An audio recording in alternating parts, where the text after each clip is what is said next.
Alors, comme Eva nous a dit, la conférence d'aujourd'hui se concentre sur les initiatives de Green and Blue Economy et Finance pour faire face aux effets globaux générés par cette situation difficile du Covid-19. La conférence est organisée par Habitat World en collaboration avec Link Campus University de Rome. La mission de Habitat World est de contribuer à l'évolution culturelle, sociale et à la croissance économique dans le cadre euro-méditerranéen et comprend l'organisation périodique de la Biennale Habitat, un événement concentré sur l'exploration de 3 thèmes principaux, le patrimoine, l'environnement et les valeurs humaines, à travers de nombreuses activités, parmi lesquelles des conférences académiques et des collaborations avec les universités. Je voudrais remercier tous ceux qui ont rejoint Habitat World dans ces efforts et saluer toute collaboration et soutien futur. Merci. Eva. Okay. Now we give space to the chair of this digital conference, Massimo Castellano. He has extensive experience in the tourism, aviation, and logistics sectors, director in many companies such as Alitalia Group, Darwin Airlines, MSC Cruise, and BQ Group, and he supported the activity of several associations such as Confindustria, Assologistica, Airport Council International Europe, Association of European Airlines, International Chambers of Commerce. Appointed by the Italian Ministry of Transport as member of the European Shipping Forum, he is also chairman of the MARE, Association for Maritime Research and Activities, and is the creator of the communication campaign Pelagos, dedicated to the blue habitat and economy, which involves every year tens of thousands of young Italian students. To you, Massimo. Thank you very much, Eva, for your kindly presentation, and a warm welcome to all speakers and partners of this digital conference. The conference will seek the advice, opinion, and suggestions of leaders, experts, and public and private stakeholders in discussing this second pillar of the Biennale Habitat 2020-2022, focusing primarily on the Euro-Mediterranean area. This solution may have an enormous potential as drivers of economic growth, social inclusion, and environmental protection, but are also faced with immense challenges in the Mediterranean area, amplified by COVID-19 pandemic. The global climate change, the slowdown on international aid and development financing on the southern shores, the rising unemployment and weak economic growth, the unsustainable debt, and the aging of infrastructure compared to the rest of the Europe. There is an urgent need for new and relevant sustainable development strategies to foster resilience, economic prosperity, social inclusiveness, and environmental sustainability throughout the region. Now, I have the pleasure to introduce and invite our first special guest and speakers, Mrs. Milena Angelova, Vice President of the European Economic and Social Committee from the European Union, and Executive Vice President of the European Centre of Employers and Enterprises providing public services. She is actively involved in representing the interest of the business community regarding important topics such as small and medium enterprises policies, corporate governance, capital market unions, and many others. Thank you for participating, Mrs. Angelova. Are you online? Mrs. Angelova? Good morning, do you hear me? Oh, yes, yes. Very good, very good. Perfect. Very good. Thank you very much. We greatly appreciate your participation. Just a question for you. What are your personal thoughts and the thoughts of the organization that you represent on the topic of our web conference? Thank you. I'm pleased to leave you the floor. Thank you very much, Mr. Chairperson, and thank you very much for your kind presentation. I'm really flattered. First of all, I would like to warmly thank to Habitat World and its president, Annika Patregnani, for having organized this series of web conferences in order to shed light on the challenges of green and blue economy initiatives and financing innovations in facing the buffering global effects of shock scenarios. Perhaps not all of you are quite aware of what the European Economic and Social Committee is doing. So therefore, perhaps I should briefly introduce us. We are a European advisory body created under the treaties in order to provide advice and opinions to the European decision makers, such as the Commission, the Council and the Parliament, while we are representing the balanced viewpoint of European civil society. The EESC comprises of three groups: employers, employees, and various interests. Our opinions, which we issue on all the European legislative proposals, are published in the official journal of the European Union. And also we can organize events, conferences, we can produce own initiative opinions, conduct studies, make reports, etc. Therefore, we are quite open to cooperate with all civil society organizations on all the topics regarding the social and economic development of the European Union and the world. Of course, the European Economic and Social Committee is firmly committed to the implementation of the United Nations Sustainable Development Goals, which offer a unique opportunity to achieve the systemic change that is urgently needed to face the unprecedented environmental, social and economic challenges, even more now with the COVID pandemic and its negative effects over the world economy. In this context, we believe that there is a growing interest also for the well-being economy that can be achieved through a just transition that is leaving no one behind. DSC supports its paradigmatic shift toward a more participatory model of governance and empowerment of citizens, which goes hand in hand with upskilling in the relevant sectors. The Mediterranean is facing particular challenges with its composition of EU member states, some EU candidate countries and MENA countries, and there is a lot of interest in the development of this area. This year, the EESC Euromed Follow-up Committee will be focusing on sustainable development in the Mediterranean region. The temperature, climate and geographical location around the Mediterranean Sea means there is a great potential to develop the green and particularly the blue economy. To maximize the positive impact of the transition to a greener economy, we need to develop the skills, knowledge and competencies required and match them to the needs of respective sectors, be it manufacturing, construction, renewable energy, farming or fishery. Many of today's challenges in green and blue economy find their answers in the area of circular economy. More and more circular economy strategies are beginning to emerge, including from Mediterranean, and several examples feature in the European Circular Economy Stakeholder Platform, which is a joint initiative of the EESC and the European Commission. For international trade agreements, the EU is in a strong position to insist that our trade partners respect and implement the Sustainable Development Goals and green their economy. The shock caused by post-COVID situation holds the potential for realizing a new, more sustainable development in Mediterranean. The green and blue economy are able to deliver highly effective and tailored solutions in several sectors, from food to energy, waste management, transport and digitalization. This is a chance the Mediterranean should seize in order to achieve the transition to a green and blue economy. Some words on the shock and recovery plan.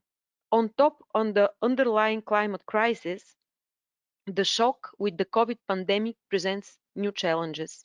The EESC believes that it is now more important than ever that the transition to a sustainable economy must be at the heart of recovery strategy. the recovery plan, the Next Generation EU, that has recently presented by the Commission and is to be discussed today by the European government heads, provides a 750 billion euro package of grants and loans for the hardest hit economies, including Italy, Spain, France, amongst the other recipients. In order to address the need for economic, social, and territorial cohesion, the new initiative REACT EU will provide a top-up for cohesion support to member states, with a budget of 55 million euro to support workers and SMEs, health systems, and the green and digital transition across all sectors, from tourism to culture. We need to ensure the design and implementation of recovery from the economic impact of the pandemic keeps climate action and sustainability commitment at the forefront of the policy. Balancing environmental, economic, and social factors requires a multi-dimensional approach, the one taken also by Habitat Biennale, who seeks to combine many facets and explore those interdependencies. In early 2020, the EESC made a proposal to aim for an economy of well-being to better account for the necessary balancing between economic, social, and environmental pillars of development and for the required just transition.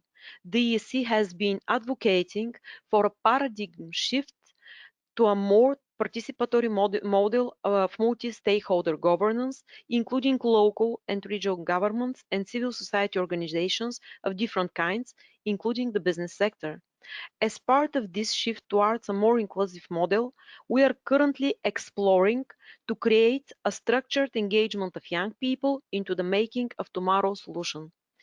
Education and training systems need to address skill gaps and skill mismatches. The EESC is currently preparing an own-initiative opinion on the possible creation of an European competence framework for green skills, which to be adopted in November 2020. European countries have different patterns in development of green skills and jobs, and then define green jobs and green skills in various ways. More coordination and exchange between member states is necessary to get a reliable picture on the supply of and demand for green skills, and this will lead to improved skills anticipation. Strong involvement of social partners will play an important role in mapping, monitoring, and regularly assessing skill needs. Provision of training needs to be affordable, effective, and accessible. The European Union has a substantial negative trade balance when it comes to fish and fishery products. Around 60% of the seafood eaten in the European Union is imported, but these imports do not always match the EU criteria for sustainable production and food security. This has to be changed. When fish and other aquatic organisms are processed for human consumption, an estimate of between 30 and 70% of all harvested fish biomass becomes low-value byproduct or is completely wasted. There is a growing interest in using this waste or other biomass, such as algae or mollusks, harvested from aquaculture to support the development of new products as nutraceuticals, pharmaceuticals, and cosmetics. The change in the maritime sector, which is increased emphasis in building specialized sea vessels, the increase in offshore renewables, the automation of ports, as well as the need for compliance with tighter rules on emissions, highlights the need for new skills. In some areas in the European Union, where youth unemployment is relatively high, maritime companies struggle with the issue of unfilled job vacancies, which arises mostly from lack of cooperation between the maritime sector and the educational systems. The Commission's Blue Career Initiative is targeting learners, trainees, as well as people who are already employed within and outside the blue economy. It aims to establish platforms for cooperation between the business, education, and training sectors to close the skill gap, address the issue of unemployment, and to increase the alternatives of blue careers.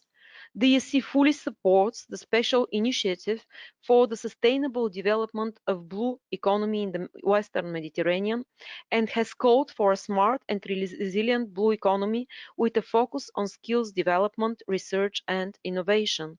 It will be important to include the progressive evaluation of and transnational cooperation between vocational and academic education system as a horizontal area for intervention to enhance the effectiveness of other areas of the blue economy. Many of today's challenges in green and blue economy find their answers in the area of circular economy. The transition from a linear to a circular economic model is an essential contribution to the European Union's effort to develop a sustainable, climate-neutral, resource-efficient, resilient and competitive economy with a strong industrial basis. This is why the EESC set up the European Circular Economy Stakeholder Platform in a joint initiative with the European Commission. The platform provides many good practical examples and facilitates the implementation of the circular economy. All relevant stakeholders need to get involved to ensure a truly circular transition. It comprises of public authorities, businesses including SMEs, trade unions, consumers, and civil society as a whole. There are also other new economic models and finance innovations, which may include approaches like encouraging business to enter into corporate social and environment responsibility commitments, or to establish a sharing economy by developing digital platforms for the exchange of goods and services. Another important aspect is business competitiveness in the context of public procurement, which can be an important barrier for greening the economy. This can be solved by developing policies on green public procurement. Regarding trade policies, it must be clear that we can only green the European economy if we are greening international trade as well. The European Union should bring this issue on top of the World Trade Organization's agenda. Addressing the environmental crisis in a post-COVID setting offers a great opportunity to provide new solutions to multilateralism. The European Union should use its strong position to ensure that international trade agreements are based on a progressive, fair and sustainable trade policy.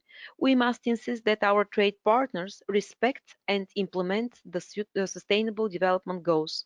The EESC supports the establishment of a Euro-Mediterranean free trade area, aiming to remove barriers to trade and investments between the European Union and southern Mediterranean countries and between southern Mediterranean countries themselves. The EESC is using its international networks on the cooperation with civil society in neighboring countries to monitor progress towards informants of trade and sustainable development chapters of the free trade agreements, including the candidate countries in the Western Balkans, such as Albania, Montenegro, and Bosnia and Herzegovina. To conclude, I would like to stress once again that the Mediterranean area and the European cooperation offer many opportunities still largely untapped today to develop the green and blue economy with great complementarities on both sides. There are many challenges, but the EESC believes that it will be possible to realize important achievements together when we involve all the civil society and the business sector in this endeavor. Thank you once again for giving me this opportunity to present the views of the EESC, and I'm waiting forward the debate. Thank you. Thank you very much, Mrs. Angelova. You have raised very important topics covering different areas of the blue and green economy and industry and policy.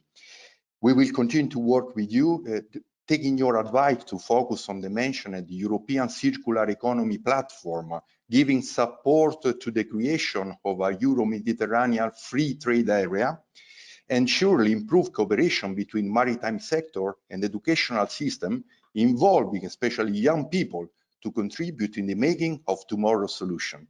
Thank you very much again. Paolo. Okay, good morning again, everybody. It is now an honor for me to introduce from Spain, Mr. Xavier Vallve, co-founder and director of the consultancy firm Trama TecnoAmbiental in Barcelona. Mr. Vallve has been active as manager and researcher for more than 25 years in renewable energy projects. He's also official representative of ASCAME, which is one of the main partners of Habitat World. So we really thank ASCAME for nominating Xavier. We have a question for you, Mr. Vallve. Good morning. Can you hear me? Okay, can you hear me, Mr. Vallve? Yes, yes, I do hear you. All right. Bonjour. Bonjour. Just a quick question. Working in private industry in the Euro-Mediterranean area and globally, you have a vast experience in using complementary and skills in economic, social, and management aspects, as well as green engineering. What are your thoughts on today's topics? Well, I think that my feeling as practitioner is that probably a lot of the possibilities that we have now, it's because of pioneer work of mainly researchers and engineers, maybe 30 or 40 years ago, when they started to vision that new technologies that were sustainable could play a role with the energy crisis at that time. And it has taken maybe a larger than expected effort for society in general to recognize that these tools, these solutions could really play a role in changing the paradigm of a sustainable economy and a sustainable livelihood model. Now it seems that we are in a rush because of these clear messages, not only from COVID, but from the climate change, from recession. And I think that the challenge now is not policy, but is how do you take this policy to the ground? How do you have the capacity in society to be able to adjust?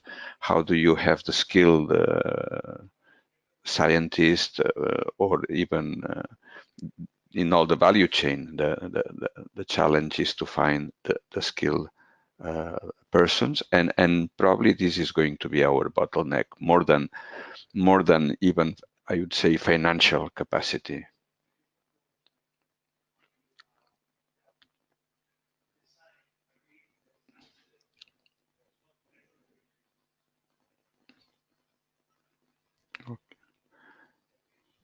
Sorry, Paolo, did yes, you? Yes. I hear you, and yeah, that was very, very good way of replying to my question. Now we see a presentation about the power infrastructure in times of uncertainty. So if you wish to continue Yes. with this presentation, I will continue with yes, I will continue with my slides. Okay. Do you see them? Yes, perfectly. Okay. Perfectly, yes. So just as a quick introduction, I will go through who we are and our background. We are one of these, let's say, pioneer companies founded in Barcelona in 1986. That we have sorry. We have focused since the beginning in renewable energy, but with the concept of distributed generation, not the large plants, the large infrastructures. And just because we are old, not because we are big, we have been able to work in every phase of a project cycle. Sometimes we work more in policy advice, but often in regulatory activities, social integration, and owners engineers. And we started, of course, in Europe and very particularly in the Mediterranean region, but we are now very active in most continents and most parts of the world, including areas which depend a lot on the blue economy, like it's, for example, all the Pacific island states. So just in this map, I show you the snapshot of countries where we have done projects. And of course, just to highlight in the context of the Biennale that we have been active in many of the North and South Mediterranean countries, being ourselves a Mediterranean company, although we have also an office present in Nairobi and in the Pacific in Vanuatu. Mr. Xavier, We have a background noise, I think. Very noise from your microphone. I don't know if you can solve that problem. Yes. Can you try? Yeah, that's right. That's better. Okay. Okay, that's fantastic. Sorry, we couldn't. Sorry, no, I don't know. I don't know if it was me or somebody else, but yeah. Okay. In any Somebody case, probably okay. activated the microphone. Sorry. Yes. So I will carry on. So this is this cartoon just illustrating that while we are concerned about washing our hands and keeping the 2 meters, we have this big wave that is coming or just came of COVID, but followed by a larger wave, maybe of recession, the climate change, and the biodiversity collapse. So the action that is needed is probably of a much larger magnitude than what we are perceiving at this moment. In these times of uncertainty, within my specialty, I will focus on energy and renewable energy. So in general, we would say for any future shocks, the attributes of our energy model has to be aiming at resilience, at environmental sustainability, at social inclusiveness, and of course, economic prosperity. So for the power sector, an example of resilience is trying to use as much as possible local resources and decentralized infrastructure. From the environmental sustainability point of view, the priority or even the must, I would say, it has to be renewable energy sources. With local engagement to achieve social inclusiveness and creating employment to achieve economic prosperity. And of course, there are many strategies, but since I want to just bring and illustrate with some examples, I'm going to use the example of what we call integrated solar technology or solar photovoltaic technologies, which it means that we bring the energy generation as close as possible to the final use, or to, let's say, to society. And why do I want to focus on solar in this case? Well, on the one aspect, we have seen that the technology has been coming down in price a lot, especially the generation component, which is what we call the solar PV module.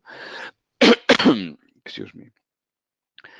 But this is coupled with the fact that in most of the Mediterranean region and in most of the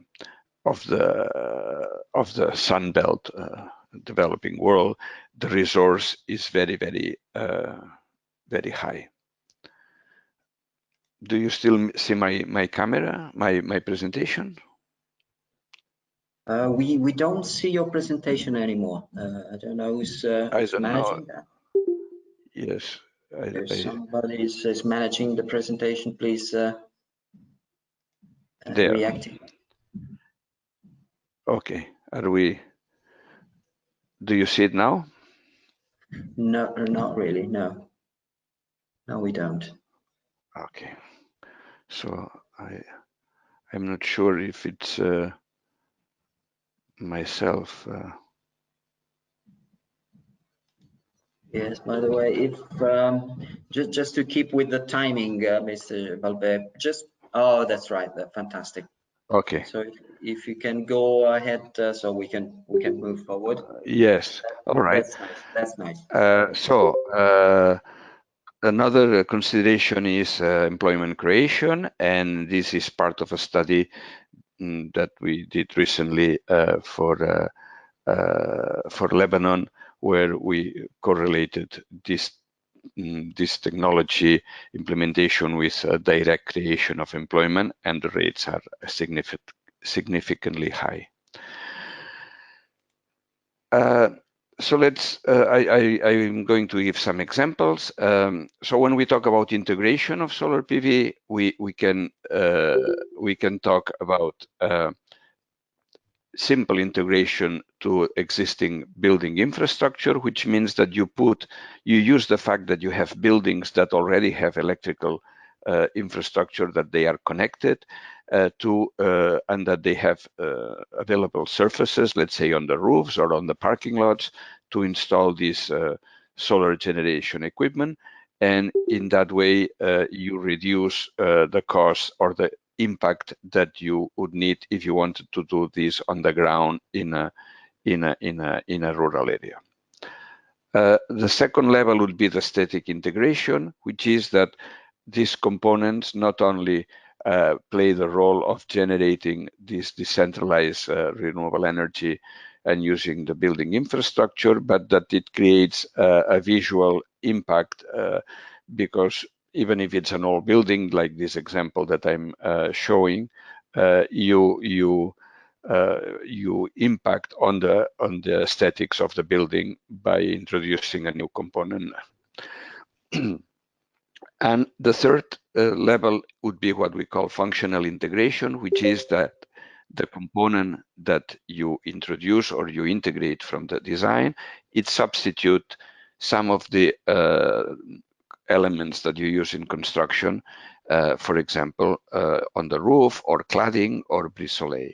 And to illustrate this, I have this example of 1995-97. It's a building we designed, which was pioneered at that time. Let's remind you that at that time there was not even a legal framework to consider this type of energy generating technology on buildings, and that was a curtain wall with a semi-transparent finish that integrates electricity and heating generation. And another example is with a city hall of a town near Barcelona, where with this brise-soleil on the south facade, you control the light into the offices, but also generate electricity. And a third of this functional integration, this is a recent project in an island state of Micronesia, where the land is scarce and it's very isolated, and try to use the solar technology as much as possible in buildings, or this is the airport, which are carport canopies. Then we come to social integration, because it's not only the fact that the technology lets you achieve these results, but you need social acceptance. At the end, you also, when you go to the practitioner level, you need local permits that are always behind what the technology lets you do. You need citizen engagement, maybe public-private partnership agreement, and business models. And for example, these one of the reasons is that when you generate in a building, this would be the load of the building. You consume electricity on the building, but you are generating on the building during the daytime you have a surplus, and you have to decide whether you sell this surplus to the public utility, whether you curtail it, or whether you do other models that allow you to get as much value out of this initiative. And a recent project that we have been supporting the government of Bahrain has been to, and this is very interesting, it's to create a new business model where on top of public buildings, you have a contractor that it becomes an independent power producer using the building as a support and a point of connection for this electricity facility. This the off-taker is of this energy is the Ministry of Education, but this is a test to eventually, through an MOU, sell this energy that is not being used by the building to the public power utility. So it becomes a model with a very socially integrated business model with many stakeholders, both public, private, and citizen groups. And another option, just to finalize my points, is that you can also introduce the concept of what we call the urban microgrid, which this would mean a series of buildings, a neighborhood, part of a city, a campus, that you are sharing energy generation in the buildings and consumption in a what we call a physical microgrid or a virtual microgrid. That would mean that if you just have one building that generates its own electricity, you can achieve just part of the green energy objectives because you cannot use all the energy that you generate. But if you federate or mutualize this building with another building in the same neighborhood, for example, this is a museum and this is a high school, sharing between the two, you achieve a higher fraction of green energy than if it was individually. If you combine this with other buildings, this is a student residence, and this is a park, and this is an old water tower that can be used as energy storage, you can achieve within this microgrid practically 100% green energy generation and resilience. So that means that technically speaking, this microgrid could, in case of failure of the main grid, could become completely autonomous, but using green energy, not with a genset. So this is the end of my introduction. Thank you, sir. Okay, the message is that there are a lot of technologies that have been around now and tested for many years, and that they can be ready to large-scale deployment. And as I mentioned earlier, maybe the bottleneck may be that we have to build capacity in society, but also in industry. Mr. Vallve, thank you very much for your speak. We will surely be very interested and follow up the advices in power infrastructure, as solar resource in the Mediterranean is definitely one of the main resources we have. I like very much the idea of the Fábrica del Sol and the grids in Barcelona. We have a fantastic sunny day here in Rome today, so we're right on the topic with the sun. Well, you can see my umbrella behind me. We have extremely cold June and raining almost every day. So we've achieved 90% of the rainfall of the whole year in June in Barcelona. Okay, it's changing a lot. Not in Italy, unfortunately. The climate change is hitting everybody. I leave now Massimo to introduce the next host, and thank you very much, Mr. Vallve, again, and we look forward to continue the partnership with you. Thank you. Thank you. Yes, thank you very much, Paolo. It's now my turn. I have the pleasure to introduce Mrs. Isabelle Viallon. She is representative of the Commission's Directorate for Maritime Affairs and Fisheries, the DG MARE, a strategic institutional body of the European Union for the policy area of fishery and the law of the sea and maritime affairs. Thank you very much, Mrs. Viallon, for accepting to participate. Are you online? Yes, I am. I hope you can hear me. Good morning. Yes. Very good. Very good. Thank you. Thank you. So we know that DG MARE has been doing a lot of precious work on the blue economy. Referring to today's topics, which is your view and the strategic position of your organization about the current situation? In other words, besides capping strategies, can we also be innovative? I leave you the floor. Thank you very much. Okay, thank you very much. I mean, initially I thought I would speak in English, but if I propose, as I am French, and as I see that the two previous speakers are speaking in English, I wanted to propose you to switch to French. Maybe my presentation will be less fluid, but it may be good for the audience and avoid repetition with, for example, what Mrs. Angelova has said in English before me. Good. Very good. Bon, bonjour à tous, mesdames et messieurs. Donc, je vais continuer en français pour changer un petit peu la langue de la conférence. Vous m'excuserez si je suis peut-être moins précise et je cherche mes mots parce que du coup, mon discours initial était en anglais, mais on va s'adapter.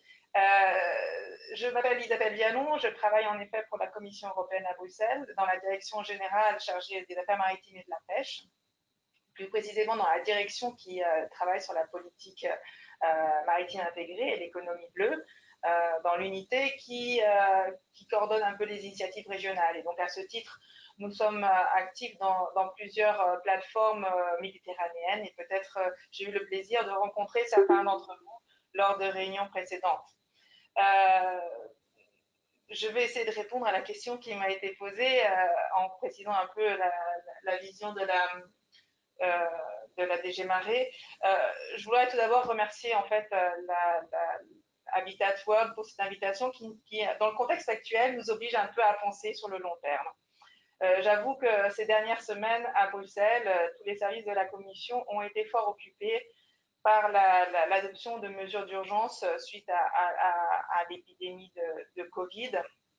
Et donc, vous avez peut-être suivi un certain nombre de décisions, de propositions ont été faites pour faire face aux urgences dont on était confrontés, alors à la fois des mesures générales et puis des mesures sectorielles. Et dans le domaine de l'économie bleue, nos différents collègues, nos différents services ont été fort mobilisés pour faire face donc aux ruptures des chaînes de valeur, pour faire face aux problèmes rencontrés par les équipages bloqués dans différents ports du monde, pour tout simplement penser à des mesures pour aider les entreprises qui rencontraient des problèmes de solvabilité. On a entre autres adopté, la DG MARE, des mesures d'urgence dans le secteur de la pêche et de l'aquaculture. Mais il y a aussi toute une série de mesures qui ont été prises pour aider le secteur du tourisme, fortement affecté par cette crise. Je voudrais aussi mentionner ce qui a été les mesures et la mobilisation de nos collègues dans les délégations de l'Union européenne à travers le monde et entre autres en Méditerranée. La Commission européenne a mis en place une initiative qui s'appelle Team Europe, qui a essayé de mobiliser plus de 23 milliards d'euros pour soutenir les pays partenaires et les organisations internationales face à la crise actuelle et à venir peut-être dans certains pays. Donc voilà, ça a été vraiment ce qui nous a occupé fortement ces derniers mois. En même temps, il est temps aussi de penser à l'avenir. Madame Angelova a mentionné dans sa présentation donc la proposition de fonds de relance qui a été proposée par la Commission européenne le 27 mai dernier. La Commission propose donc de mobiliser 750 milliards pour faire face à la crise à travers donc une initiative qui s'appelle Next Generation EU, qui permettra à la fois de mobiliser, d'emprunter sur les marchés pour fournir aux États membres à la fois des subventions et des prêts pour faire face aux besoins et à la relance de leur économie. En même temps, la Commission a aussi proposé d'amender son budget, le budget de l'Union européenne pour la période 2021-2027 en augmentant le budget de 11,5 milliards. Ce qui est important à noter, c'est que dans ce cadre-là, là encore, les pays non Union européenne ne sont pas oubliés, puisque dans la proposition qui a été faite par la Commission européenne, il est prévu aussi d'augmenter d'augmenter les fonds alloués à notre politique de coopération avec les pays du voisinage et la coopération internationale. Donc voilà, donc ça c'est la base de ce plan de relance qui a été proposé par la Commission européenne. Et même si en effet, bien sûr, ce seront les États membres, les régions et les acteurs de terrain qui devront mobiliser ces différents instruments et réfléchir à quelle est leur stratégie de relance, la Commission a aussi clairement exprimé dans cette communication le souhait de mettre au cœur de la relance le fameux European Green Deal, c'est-à-dire la proposition qui a été faite en décembre 2019 de baser notre relance sur un développement qui soit plus durable. C'est une priorité très importante pour la nouvelle commission de Madame van der Leyen, et qui vise aussi à faire de l'Europe un continent neutre d'un point de vue climatique en 2050. Et toutes ces priorités, on considère qu'elles doivent être au cœur de la relance et qu'elles sont la solution aussi pour faire de l'Union européenne un territoire plus résilient face à d'autres éventuelles crises à venir. Ce European Green Deal part du principe qu'il est nécessaire de transformer tous les secteurs. Et en la matière, le secteur maritime ne fait pas exception. C'est en tout cas la position de la DG MARE, de dire que finalement cette crise nous donne une opportunité additionnelle pour repenser la manière dont nous organisons l'économie bleue. Et c'est une opportunité en fait pour recommencer sur une nouvelle base, en tout cas de faire les choses différemment. Je pense que la crise a montré clairement que certains secteurs de notre économie étaient fragiles, exposés à des chocs tels que celui que nous avons vécu. Nous avons fait l'expérience tous, autant qu'on pouvait travailler différemment, qu'on pouvait vivre différemment en utilisant des outils digitaux, en repensant notre manière de consommer, en utilisant des circuits plus courts. Et nous avons vu aussi concrètement que certains ralentissements de certaines activités pouvaient être bénéfiques à la nature. Je crois qu'en Méditerranée, on a revu des cétacés, en ville, on réentend les oiseaux, etc. C'est peut-être anecdotique, mais ça nous rappelle aussi que finalement, un certain nombre d'activités ont un impact très important sur la nature, mais aussi sur notre propre santé. Donc, je pense qu'il est important d'essayer malgré l'urgence et le fait qu'on est tous un peu, comme on dit en français, la tête dans le guidon pour essayer de répondre au plus vite aux problèmes, je pense qu'il faut aussi penser un peu plus loin et essayer de voir comment on va mobiliser tous ces milliards qui sont sur la table, qui vont être disponibles tant au niveau européen, national, régional et international, comment on peut mobiliser cet argent pour faire les choses différemment, pour tirer un certain nombre de leçons. Donc clairement, en termes d'économie bleue, on peut penser des choses, entre autres en termes d'investissement dans les énergies renouvelables et propres. On parle beaucoup de l'énergie offshore, mais il y a d'autres types d'énergie renouvelables marines qui existent, qui méritent d'être développées. On peut penser aussi à la réduction des émissions dans le transport maritime. Nos collègues de la DG Move travaillent sur les alternatives, les modes de fuel alternatifs, mais aussi à renforcer l'électricité des ports. Nous devons aussi renforcer notre autonomie stratégique dans un certain nombre de chaînes de valeur qui sont clés, qui sont moteurs pour notre économie. Repenser, Madame Angelova a mentionné les chaînes de valeur dans le domaine des produits de la mer, qui sont très globalisées, et avec un coût parfois en termes d'émissions carbone qui est excessif. On peut penser à diversifier notre production aquacole, à investir davantage en l'économie la bioéconomie bleue et tous les usages qu'on peut faire de certains byproducts, enfin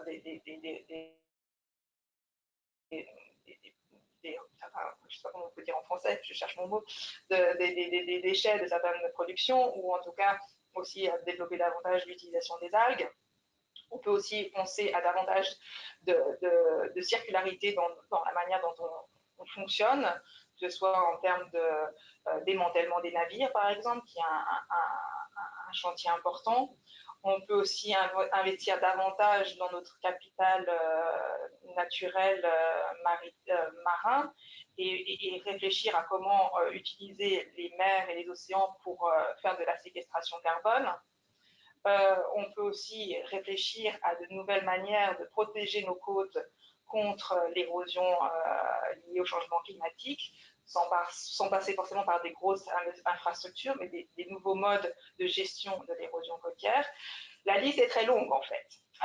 Je ne veux pas rentrer dans les détails, c'était juste pour donner quelques idées, mais c'est important de les mentionner, je pense. En même temps, on ne peut pas continuer à multiplier les activités en mer indéfiniment. Je pense la Commission a proposé dans sa communication sur la biodiversité d'augmenter le nombre d'aires marines protégées afin de protéger les habitats sensibles de nos mers. Cela ne sera possible que si on investit dans la planification spatiale des activités en mer et qu'on anticipe davantage les impacts cumulatifs qu'ont ces différentes activités. Nous devons réfléchir à des approches intégrées qui génèrent non pas des externalités négatives, mais qui peuvent au contraire créer des externalités positives. Vous savez peut-être qu'il existe une directive européenne sur le Maritime Spatial Planning, donc sur la planification spatiale en mer. Il est prévu que d'ici 2021, tous les États membres soumettent leur plan. Je pense que ça va être une base très intéressante de travail et d'émulation réciproque pour réfléchir davantage à la manière dont on voit l'utilisation de nos espaces marins.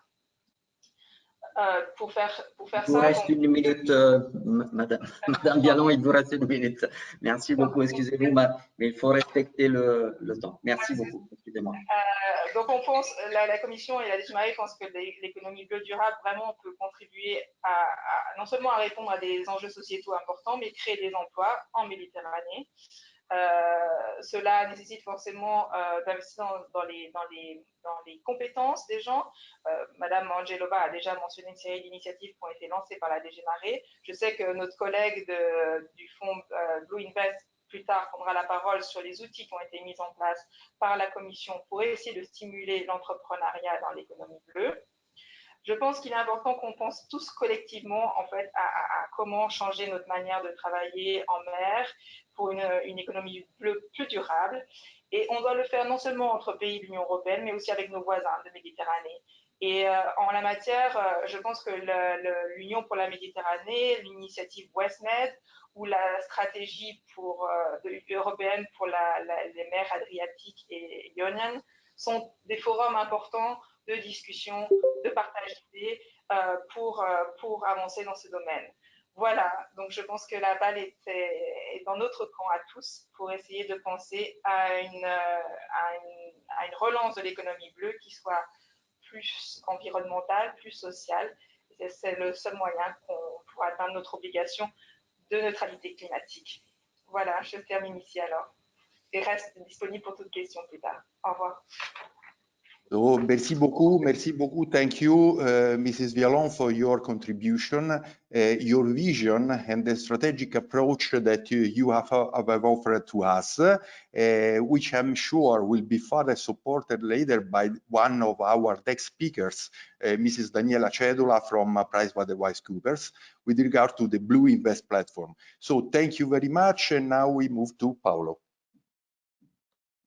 Ok, merci beaucoup. Donc, on a changé de langage. On va reprendre avec l'anglais. Donc, on essaie de balancer les langues. So we go back to English speaking, and now we're going to introduce, I can see he's in the screen, Mr. Mohammed Bilal. He's currently working at the General Council for Islamic Banks and Financial Institutions in Bahrain, primarily handling research projects related to Islamic banking and sustainable finance. CIBAFI, that's the name of the organization, Mr. Bilal, correct? It's the Council for Islamic Banks and Financial Institutions, is at the forefront of research and innovation of financial models tailor-made to different situations. Dr. Bilal, can you hear me? Yes, I can hear you clear and loud. Okay, thank you. What can you tell us about the last GIBS 2020 report, the Islamic finance market related research that you just introduced, and what are the thoughts and as a respected economist and researcher on the topics that we are discussing today in today's webinar, Mr. Bilal? Thank you. Thank you very much, Mr. Chairman, for the kind introduction. I'm trying to share my slides. Is it possible from your side to share the slides? Yes, we can see the slides very clearly. That's the PowerPoint presentation very clearly. That's right. Is it possible that you can share from your side? Oh, no, I cannot do it from here. I'm sorry. Okay. Can you shift, yeah, as you go along? I'm sorry, I cannot control that. I see. Let me try to see what I can do about it. Okay. Can you see my slides? Yes, we do. Yes, the first slide, the Green and Blue Economy Initiatives.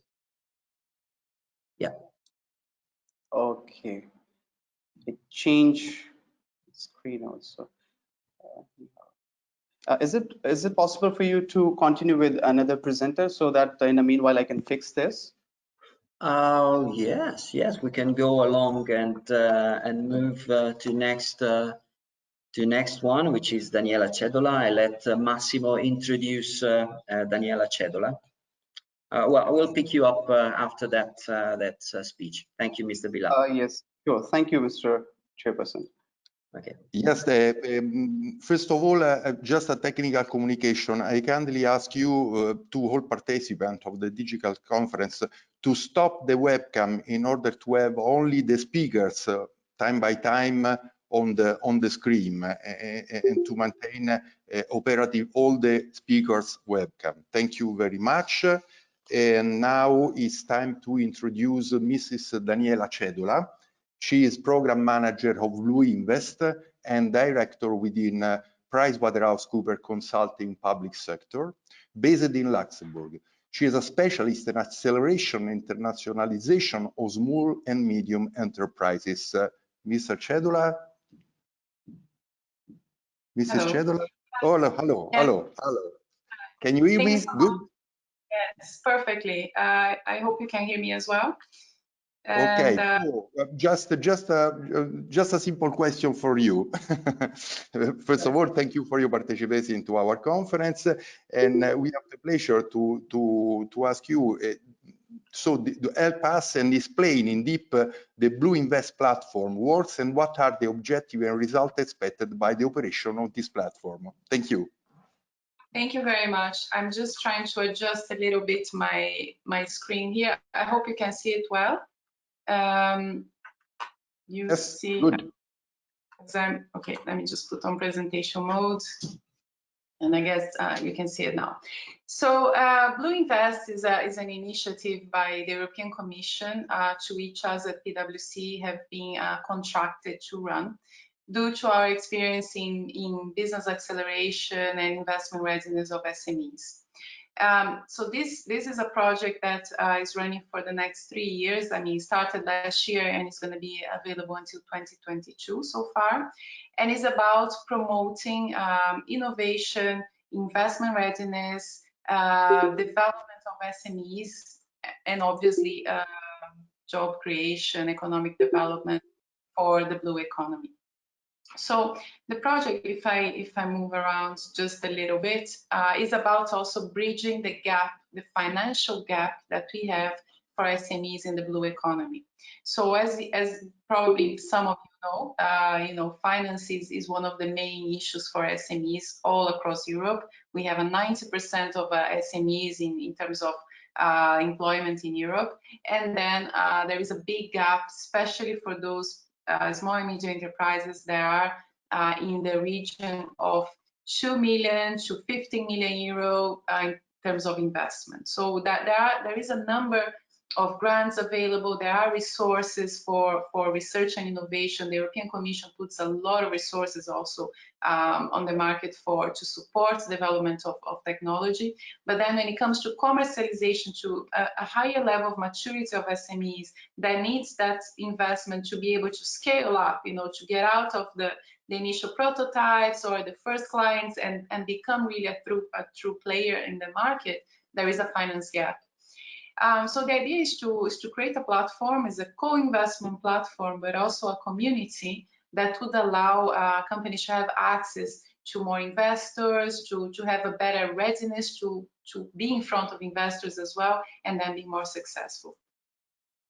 So BluInvest then was launched to facilitate this access to finance, to facilitate SMEs, to give them a platform to be exposed to more investors. And then it creates a market path for the more innovation-led projects and initiatives through technical assistance, through a community, through events, through networking opportunities, so they can achieve these goals. So also what's important to notice is BluInvest is totally focused on the blue economy, as also the name says. It has a number of subsectors which are priority, those linked to biotechnologies, aquaculture, renewable energies, also innovative ICT technologies for blue economy, and always obviously with a sustainable focus. So the BluInvest does not support any technologies or innovation companies that have a negative environmental impact. So oil and gas is out, for example, and really there is a focus here to promote also the sustainability dimension, which is essential, and we heard on the speeches of some of the other speakers right here today. So I want to tell a little bit more about the features of the BluInvest. So first of all, it's a community. So we started developing this community, which is a place where people can go to, can find information, can connect with others, can benefit from resources that will support them in their journey, be it for acceleration in terms of an SME or for an investor looking to invest in companies in the blue economy. One thing also, before I go a I dive into the features, is the fact that there is liquidity on the market. What we see is there is money, investors are ready to invest, but oftentimes they find it difficult to find the right projects to put their money in.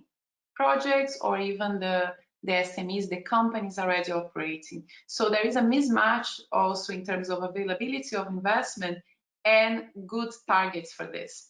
So the gap that I mentioned earlier is linked to, yes, not enough money always, but there is some money, but also the terms of maturity of the SMEs in the blue economy to attract an investor. So this is one of the aspects that the BluInvest also tries to solve by giving technical assistance and building capacity on those SMEs to be more mature and therefore become more attractive for investors. So so the BluInvest is about the community, and we do have a website I can show you later. It's called blue-invest.eu, and through there anyone interested can access all the information on the program. It includes as well, as a community, includes a number of events. And these events are animated events that we bring together all the relevant stakeholders in the blue economy. This includes investors, SMEs, policymakers, corporates, academia. So indeed is to mobilize the whole ecosystem together and discuss investment topics in the blue economy. We organize an annual BluInvest Day in Brussels, and this is really a big event. This year we had the Commissioner for Environment and Fisheries and Oceans, so he was there and speaking about the EU Green Deal, which is, you know, the key cornerstone on how we're going to develop the blue economy in the future as well, and also how the funds will be directed to the sector. And then is a great opportunity for networking as well. So during this day, we had more than 700 meetings organized between people that were present. So it's really a live activity. And then on top of that, we organize thematic workshops, and these are regional workshops, more or less linked to the sea basins in Europe, but also to industry events, because we know all the players in the blue economy are present in many of these industry events, like these big trade fairs. Obviously, with COVID-19, we had a big impact on our ability to organize events. And then we ramped up our virtual events calendar. We have a lot of activities going on. We have monthly webinars in terms of content, but also in terms of opportunities for companies to pitch and connect to investors. So it's very active, and I highly encourage many of you here to join our community. The BluInvest also features a project pipeline. So this project pipeline means any SME, any company that have products that are acting in the blue economy, and they have a good maturity level, they can be selected to be showcased in the pipeline. And this pipeline is available online. Anyone can see it, basic information.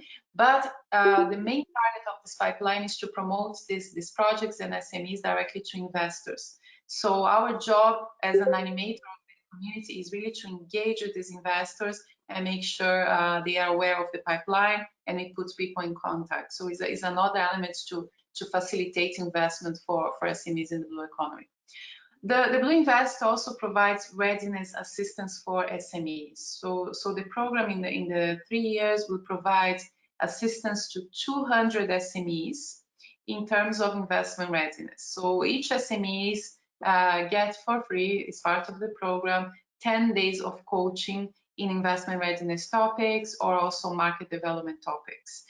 So this is fantastic. We get a lot of applications. In general, we get twice as many applications for support than places we have to provide from all over Europe. So we do have good representation in terms of member states, and also in terms of type profile of companies, you know, in the multiple subsectors of the blue economy.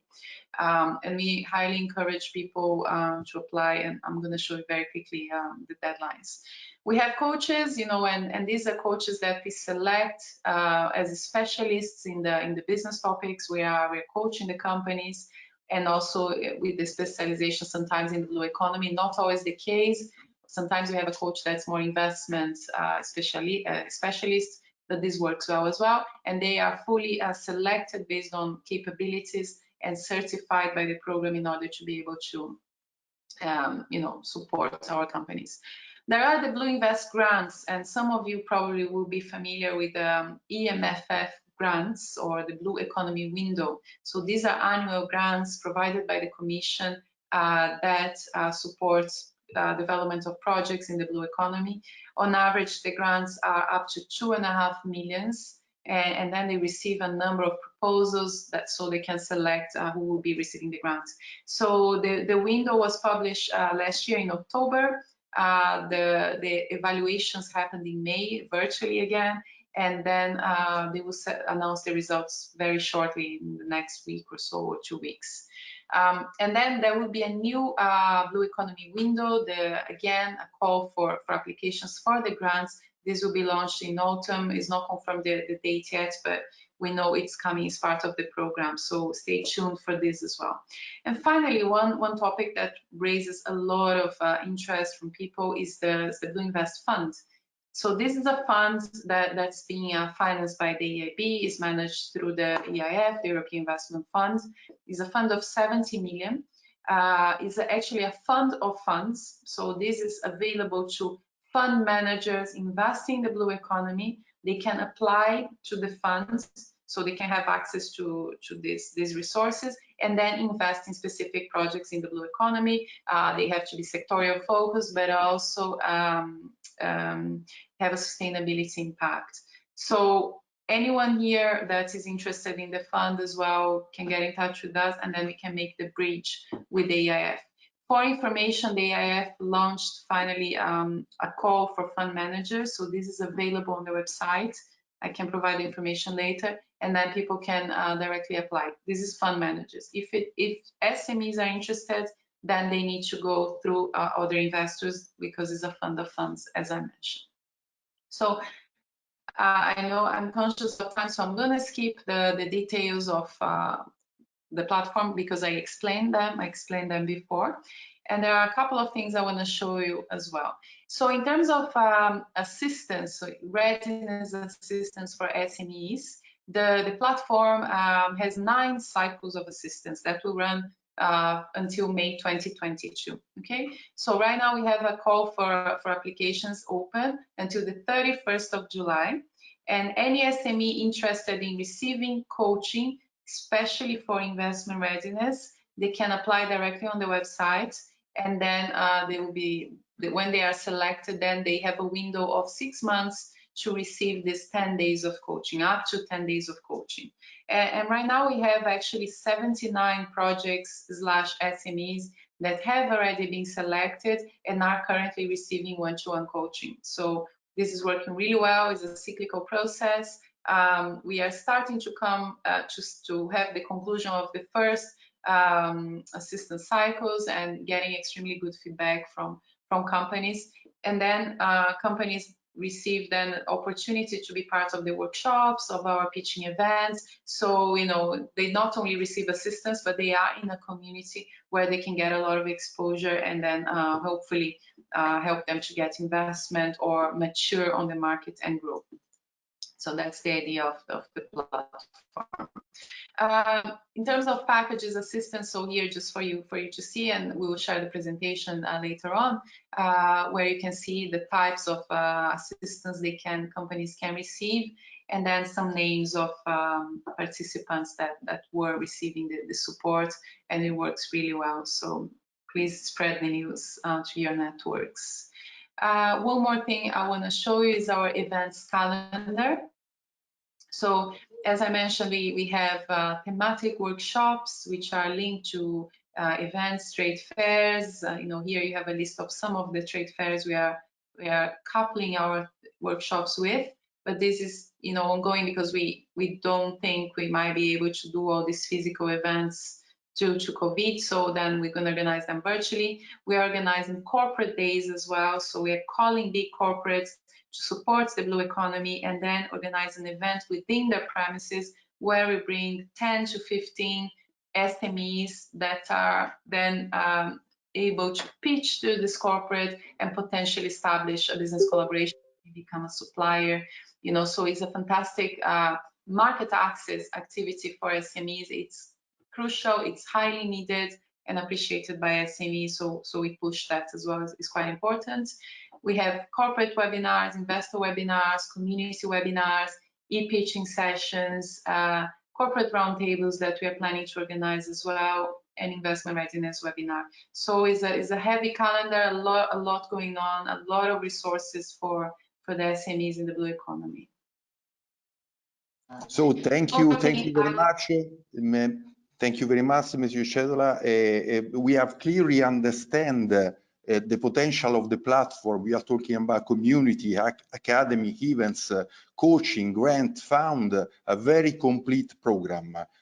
So thank you very much for your participation. And as we have mentioned, we are pleased to collaborate with you with the BluInvest platform to enhance its objectives in the Mediterranean region. And we look forward for further collaboration. Thank you again.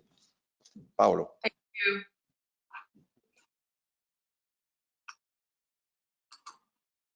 Okay, here we are again, and we try again to introduce now the presentation of Mr. Bilal. Mr. Bilal, are you there? Yes, I am. Okay, so we left you with this question that was about the last GIBS 2020 report. and your thoughts about, as an economist, as a respected economist and researcher, on the topics of today's conference. Please go ahead. You have like 10, 20, 12 minutes, please, to keep your presentation. Thank you, Mr. Chairman, for the kind introduction. I will definitely come to that over Global Islamic Bankers Survey Report 2019, and the findings I will definitely share, and some other research work as well. But first of all, I would like to thank you, your Habitat World, for inviting CIBAFI to this second webinar on green and blue economy initiatives and finance innovation in facing COVID-19 crisis. And as you have already introduced myself, but I will take this opportunity to introduce my organization as well. CIBAFI is a Bahrain-based international infrastructure institution that constitute the official umbrella for Islamic financial institutions around the world. And we are basically a not-for-profit organization, and currently we are having more than 130 members from 34 different jurisdictions, and most of them, they are Islamic banks.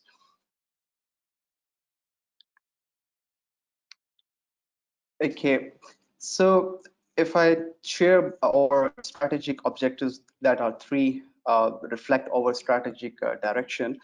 First one is advocacy of Islamic finance values and related policies and regulations, where we provide comments to our regulators on their exposure draft for different standards. For example, Basel Committee on Banking Supervision, Islamic Financial Services Board, and OIFI.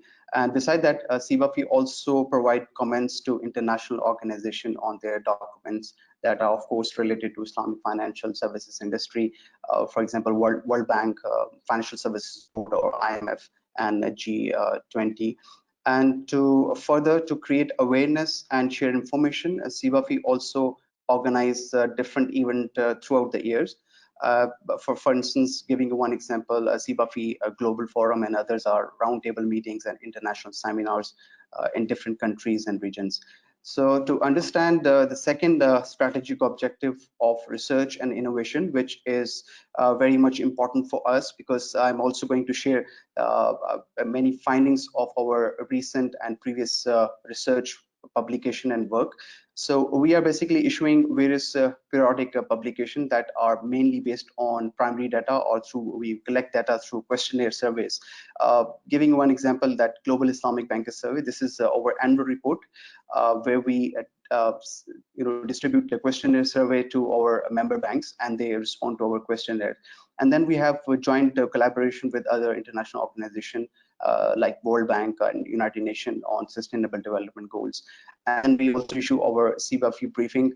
Later in the presentation, I will also show some of the highlight of these publications and explain how CIBAFI is promoting the concept of sustainability development, green financing, or you say financial innovation, which is what we are having webinar on in Islamic financial services industry. So we know that the current situation, if we see the world economic situation is not in a good shape. The virus that actually has started from one country is now spread to more than 200 countries.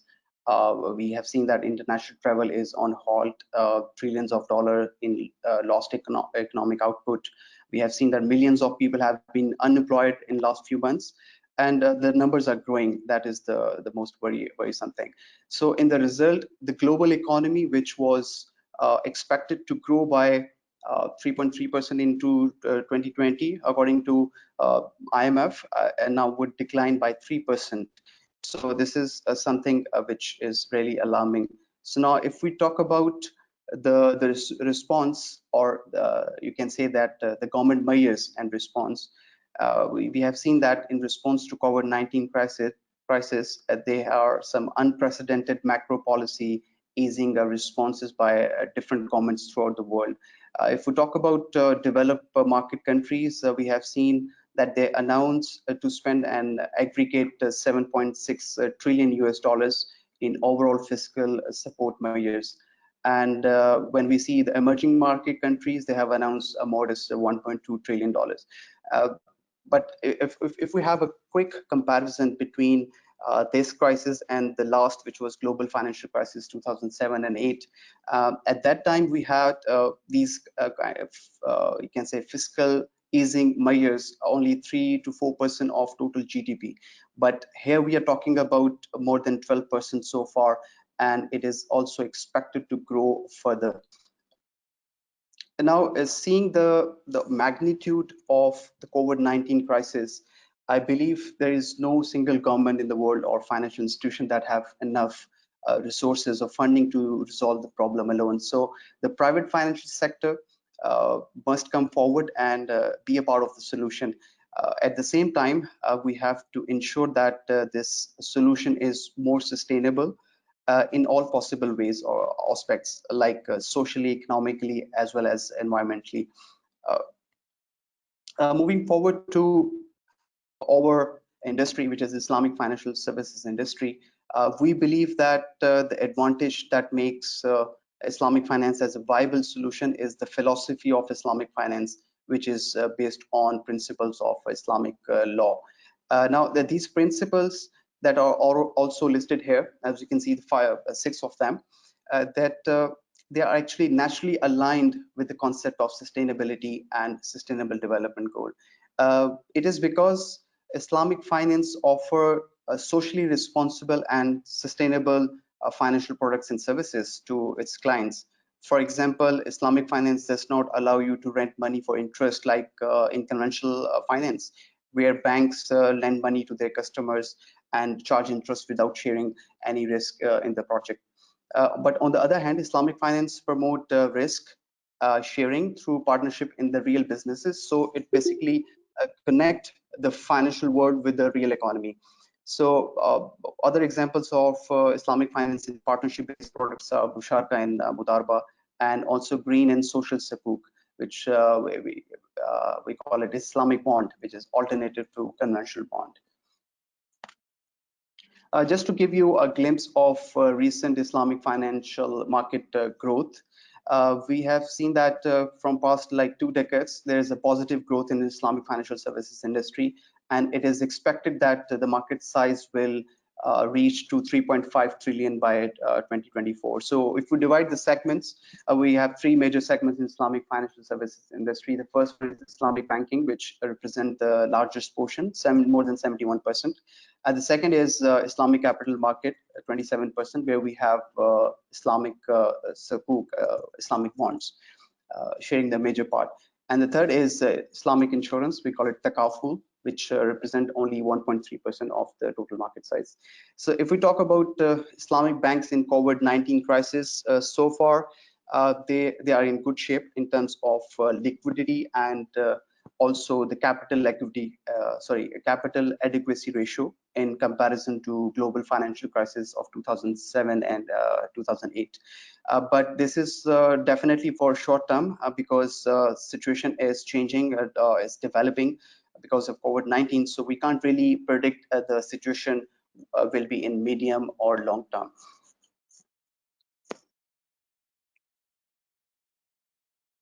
If I talk about on Islamic, the contribution of CIBAFI in promoting sustainable finance and sustainable development goals.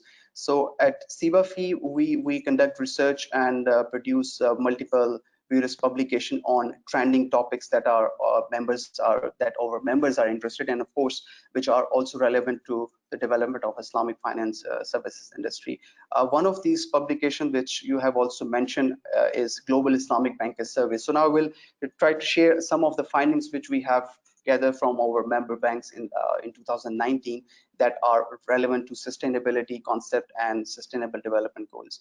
So it is basically an annual report based on survey questionnaire. In 2019 survey, we particularly focus on sustainability and SDGs, and we ask Islamic banks to rate the importance of each of these 17 goals as part of their business growth plan. So as we can see from the results, it is perhaps not surprising because we can see the goals that are clearly linked to economic growth and development are at the top of the list. As we can see, the first 3 of them. And I think that the other ones, like if you see the bottom, those dealing with the climate change, the natural environment and biodiversity are near to the bottom. In my opinion, these especially climate change and environment should be somewhere in the middle, at least, if not on the top, because we know that Islamic banks, they are feeling more comfortable to SDGs that are linked to economic growth and development. So overall, we found that the Islamic banks are very well aware of the objectives of Sustainable Development Goals. And I think it is also important to mention here that this is the only report so far we have in Islamic finance industry that has focused on sustainability and to took Islamic banks perspective on Sustainable Development Goals. So moving forward, we can see that there is another publication by CIBAFI. We call it CIBAFI briefing, and it is covering the trending topics or topics which are more relevant to Islamic financial industry in the current scenario. So in this way, we can share that the briefing has shed light on the current challenges of infrastructure financing and how Islamic banks could offer a better solution in helping achieving sustainable and financing filling the existing gap in global infrastructure development. So a survey was conducted with our members, more than 130 Islamic banks, to evaluate how far infrastructure finance represent a significant opportunity for Islamic finance industry. And as we can see, the majority of the respondents strongly agree with the notion of infrastructure finance as an important opportunity for the industry. And these results also show that Islamic banks do understand the significance of infrastructure financing, that are mostly sustainable infrastructure financing, as well as its impact on social and economic development in the long run. Another question which we have asked to what extent Islamic financial institutions have been active in this area of infrastructure financing. So as we can see the results, the majority of the Islamic banks appear to be active in this area, and around 81% of the respondents choose either highly active or somewhat active in this question. So it appears that most of the Islamic banks have financial ability, we can say that, or expertise to get involved into infrastructure projects. Beside these findings, we have also highlighted what are the main challenges and opportunities for Islamic banks in infrastructure financing, like the potential of green sukuk, which is alternative to a green bond in conventional market, and what are the legal and regulatory framework they are facing, and as well as the policy recommendation for governments, regulators, investors, and Islamic financial institutions. So in 2019, if I talk about the green sukuk specifically, in 2019, these green sukuk issuance to support sustainable finance goals was quite prominent, especially if we talk about Asian and GCC region.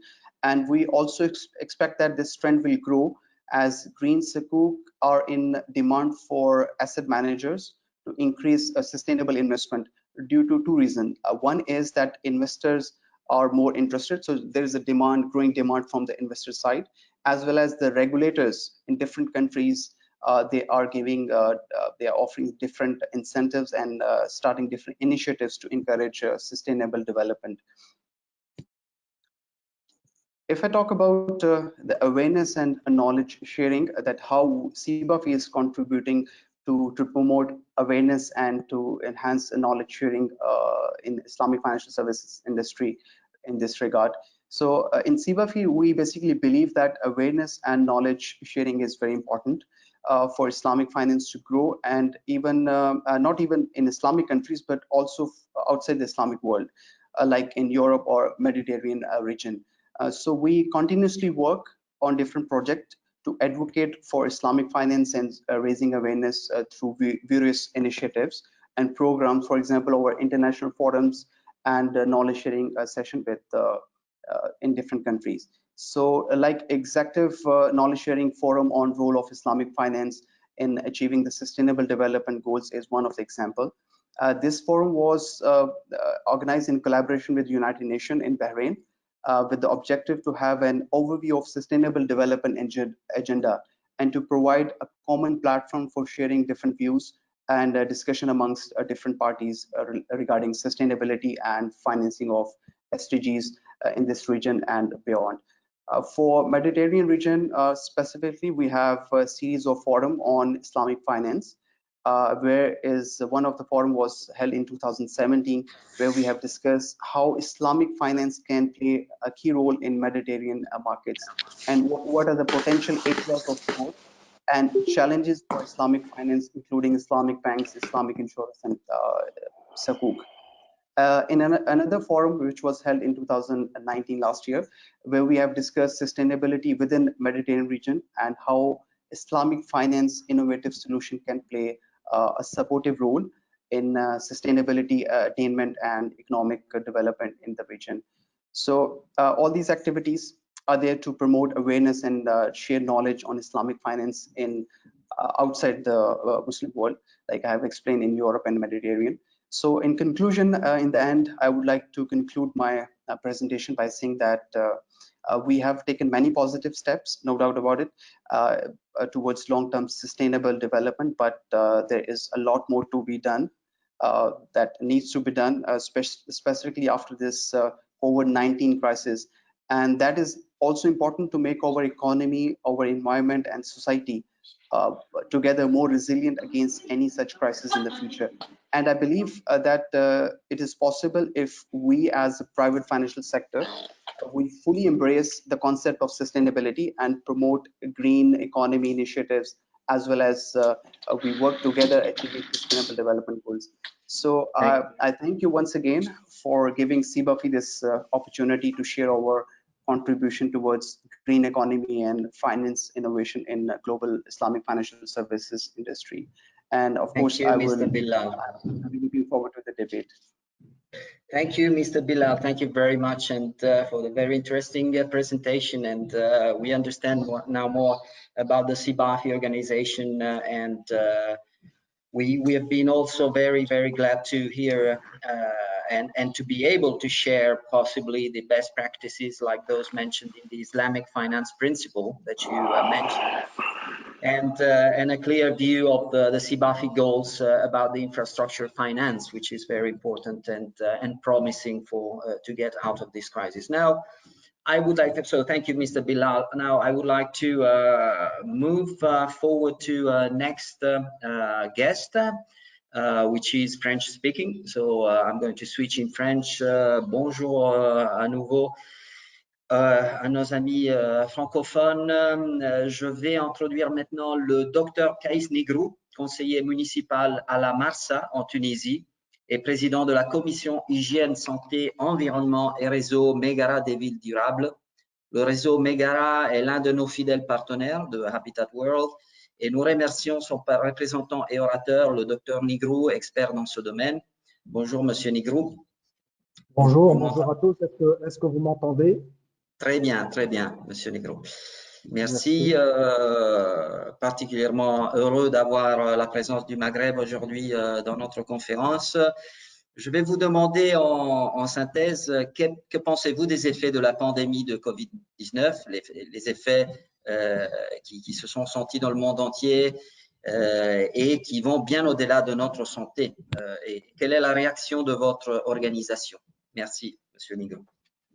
Merci à tous. Hello everybody, pour ceux qui parlent en anglais. Je m'excuse de ne pas parler en anglais parce que my English is not very performing. Donc, je remercie tous ceux qui nous ont invités, le réseau Megara Challenge, qui est un réseau des villes durables. Donc, je me présente de nouveau, Nogrou, je suis membre du réseau Megara et je suis conseiller municipal à la Marsa, une ville au nord de Tunis et de la Tunisie, qui est une ville balnéaire, touristique et d'habitation. Donc, je suis conseiller municipal et je suis également médecin de métier. Alors, comme vous l'avez dit, nous vivons actuellement une crise sanitaire inédite après cette pandémie de la Covid-19. Inédite, pourquoi? Parce qu'on sait très bien que l'humanité a déjà vécu des pandémies. Ce n'est pas la première pandémie qu'a vécu l'humanité, mais il y a des caractères bien inédits pour cette pandémie. Et peut-être la caractéristique la plus importante qui lui donne ce caractère inédit, c'est le fait qu'il y ait un confinement des 2/3 ou de 1/3 au moins des habitants de la population. Je crois qu'on n'avait jamais vécu cela. Et ça a entraîné justement deux effets qui sont deux effets contradictoires. Le premier effet est une récession économique. Bien entendu, dans les retombées sociales vont perdurer durant des mois, voire les années à venir. Et puis, d'une autre part, c'est un effet qui est bénéfique sur l'environnement. C'est une conséquence directe de la diminution de la mobilité humaine, utilisation des moyens de transport polluants et d'une baisse de la consommation, avec la production d'une moindre quantité de déchets et d'arrêt de nombreux secteurs de l'industrie qui sont émetteurs de gaz à effet de serre. Donc, ce sont deux grands effets contradictoires des conséquences de cette pandémie de la Covid-19. Alors, la question qui se pose justement aujourd'hui, c'est comment concevoir la relance économique dans ce contexte-là, dans ce contexte de crise et dans cette situation inédite. Alors, on a bien entendu cette réflexion de la part de plusieurs analystes, de la part des sphères intellectuelles, des militants écologistes ou autres. Donc, il y aura bel et bien un avant et un après Covid-19. Mais en fait, moi, je voudrais partager cette réflexion avec vous. Qu'en est-il vraiment? Car si on considère aujourd'hui cette pandémie et que cette pandémie est derrière nous, ce qui n'est pas le cas actuellement, puisque cette pandémie continue de sévir dans plusieurs pays encore, et puis il n'y a aucun traitement, il n'y a pas de vaccin. Donc, on sait que le premier challenge auquel sont confrontés la plupart des pays, des gouvernements, c'est celui de la relance économique, premièrement. Donc, comment recréer de la richesse, comment assurer la pérennité des entreprises, comment offrir des emplois et assurer la continuité des services sociaux. Et on sait que la réponse de certains pays ou gouvernements à cette crise a même ignoré ou relégué au second rang les raisons sanitaires même, en faveur des raisons économiques. On sait très bien ce qui se passe aujourd'hui, par exemple, aux États-Unis, au Brésil. Alors, que dire des aspects environnementaux? Donc, on a le droit de se poser cette question. D'un autre côté, il ne faut pas aussi méconnaître l'aspect inégalitaire qu'a pu avoir ce confinement prolongé sur les différentes catégories sociales. Même réflexion si l'on considère les capacités et les moyens et des priorités entre pays fondamentalement distincts quant à la manière avec laquelle ils vont pouvoir remonter la pente sur le plan économique et social. Et notre ami de la finance qui présentait la présentation juste avant de la finance islamique a bien parlé des budgets alloués à la relance économique et à la relance verte ou bleue qui sont très différents selon les pays. Nous avons également en mémoire tous le phénomène des gilets jaunes en France qui a à peine une année qui a été responsable de crises politiques et sociales inédites et dont l'origine était justement une taxe censée diminuer la production des gaz à effet de serre qui était la taxe carbone. Donc, considérer une relance qui met sur le même piédestal raison économique et raison environnementale n'est pas aussi évident qu'on puisse le penser.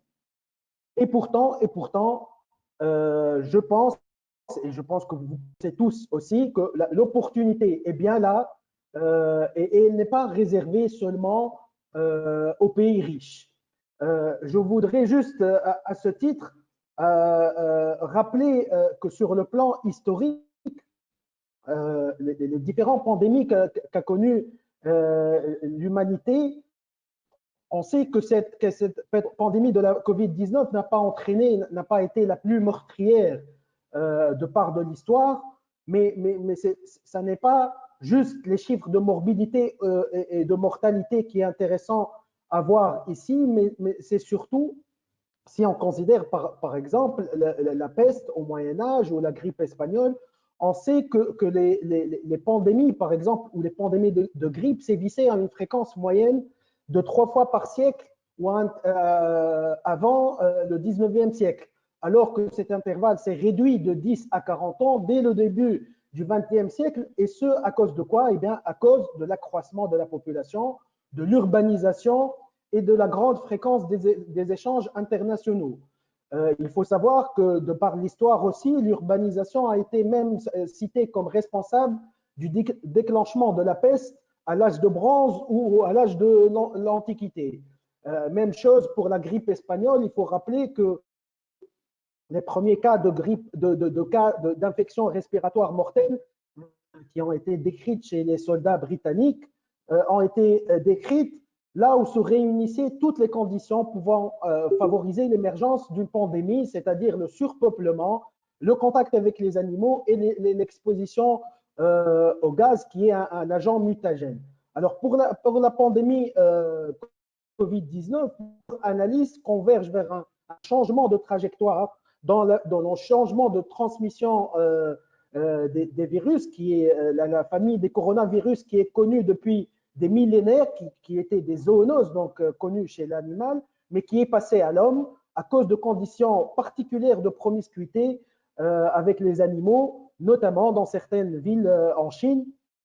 Et certains analystes attestent même que la multiplication de certaines zoonoses et leur changement de trajectoire sont une conséquence directe des bouleversements des écosystèmes suite notamment aux déforestations. Donc, je pense que cette crise sanitaire inédite nous donne une opportunité pour justement penser à la relance verte ou bleue si on n'a pas considéré cet aspect avant cette pandémie. Et sur le plan pratique, on sait très bien quand on parle, et on l'a vu durant cette pandémie, quand on parle de digitalisation des services de l'administration, quand on parle d'éducation à distance, de télémédecine, de télétravail ou de webinaire, comme on est en train de le faire maintenant, ce n'est pas une vue de l'esprit, mais ce sont bien des considérations qui sont à développer dans tous les pays du monde. Et ça, il ne s'agit pas d'une différence entre pays riches ou moins riches. Même considération aussi pour la diminution de la production des déchets, qui est un effet direct du confinement et de la diminution de la consommation, qui, si on le rajoute au concept de recyclage et de la valorisation, ils font de l'économie circulaire un exemple type de protection de l'environnement, de création de l'emploi et d'intégration sociale.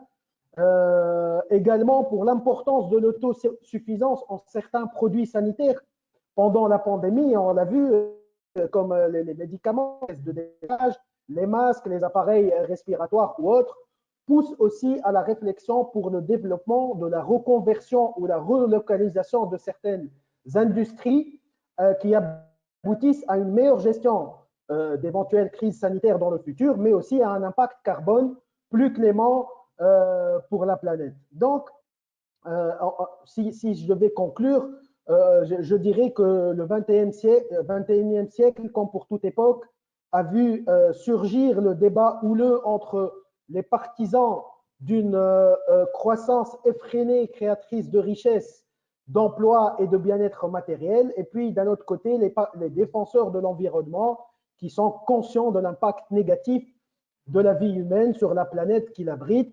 Alors, sommes-nous ici dans l'obligation de trancher entre ces deux idéologies irréconciliables? Je pense que non, la réponse est non, et peut-être que devrions-nous nous changer de paradigme et saisir l'opportunité que nous a offert cette crise sanitaire inédite pour prouver que continuer à améliorer le bien-être de l'homme tout en préservant les ressources de la Terre est une entreprise tout à fait jouable, et c'est l'essence même du développement durable. Voici donc la réflexion que j'ai voulu partager avec vous, et je vous remercie de votre présence et pour votre invitation. Merci. Ok, merci beaucoup, Dr Nogrou. C'est très intéressant la suggestion d'une cohésion de stratégie entre les pays devient de plus en plus importante. Et la Méditerranée pourrait représenter, comme vous dites, pour ça une opportunité, vu l'histoire et la culture qu'on a en commun avec nos pays. Et surtout, donc Habitat World veut évidemment continuer ce parcours avec vous, et on envoie aussi les meilleures salutations au président Bentili par votre gentillesse. On va saluer le président Bentili en espérant de vous voir bientôt physiquement. OK? Merci. Thank you, everybody. I'm going to let Massimo introduce next guest. Thank you very much. So thank you, Paolo. We have now the pleasure to introduce Dr. Duraid Mahasneh, Chairman of EDAMA in Jordan. Dr. Mahasneh is actually board member of many public entities and institutions like National Insurance Company, Strategic Study Center of the University of Jordan, Hamman General Jordan, German Jordanian University, Jordan Shipping Association, and National Maritime Authority. So, Mr. Mahasneh, are you online? Yes? Yes, I am online. I hope you can hear me well. Thank you. It's for Thank us. you very much, Massimo. Thank you for Your Excellency, Dr. Mahasneh. It's for us a big honor and pleasure to have the chairman of EDAMA in Jordan. And just a question for you. We are aware of the hard work that EDAMA does in Jordan and in the Mediterranean area. Can you please tell us how EDAMA has been operating during COVID-19 pandemic, and what are your thoughts and action on today's issues? Thank you very much, and you have the floor. Thank you very much. I would take it from your second part of the question. What are my thoughts on the topic? We are in the post or through the COVID-19 dilemma. I call it a dilemma, and I call it a global dilemma, actually, because it's affecting everybody. And the only good thing out of that dilemma, that it sees that all the world is affected, and there is no part in the world that cannot affect the other, whether positively or negatively. So it is also a knock on our head to wake up and say, listen, guys, can we pay more attention to the environment? Can we be more cleaner? We have noticed a lot of things during the past period.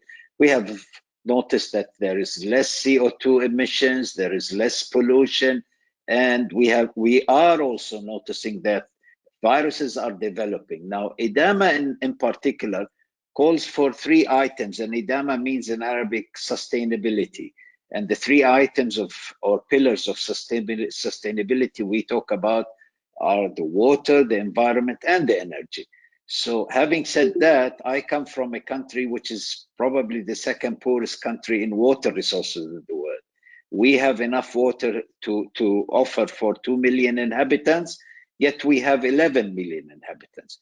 This country was flooded with refugees, and it's all because we are human, and we're not taking it in a negative pattern. We recently, in the last 4 years, received more than 1.4 million refugees. That's almost 15% of our population. And we took it from a human point of view. We see that refugees do add to the value of the mixture of a country, and do produce or bring with them a wealth of know-how and tradition. But can you manage all of that without really coordinating with your neighbors? Our water shares are shared with Syria, they are shared with Saudi Arabia, and they're shared with Israel too. And with each, we have to reach a conclusion or reach an agreement of how to use it. We also have to provide citizens with the best quality water, and that we are doing regardless of that tremendous pressure. But having said that, I see it's a pity that all of the installations of the water authority or water ministry or water companies of Jordan are functioning with traditional current of energy. I mean, with conventional energy and not with solar energy. In a country that has 300 days of sunshine, it's ridiculous that I'm still using conventional energy. And unfortunately, It's where governments play a role and sometimes a negative role.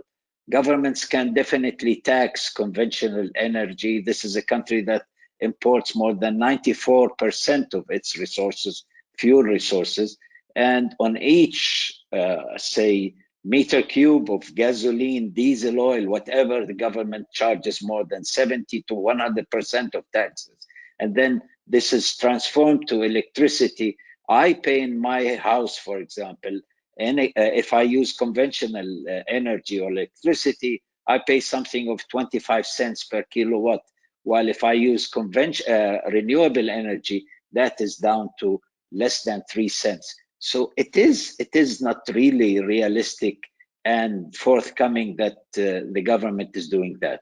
For that purpose, IDAMA was created in 2007 and managed to create the first strategy with the help of the public sector and the government, so that we push the government towards renewable energy. And first round of projects in renewable energy were created in 2010 and then 2013.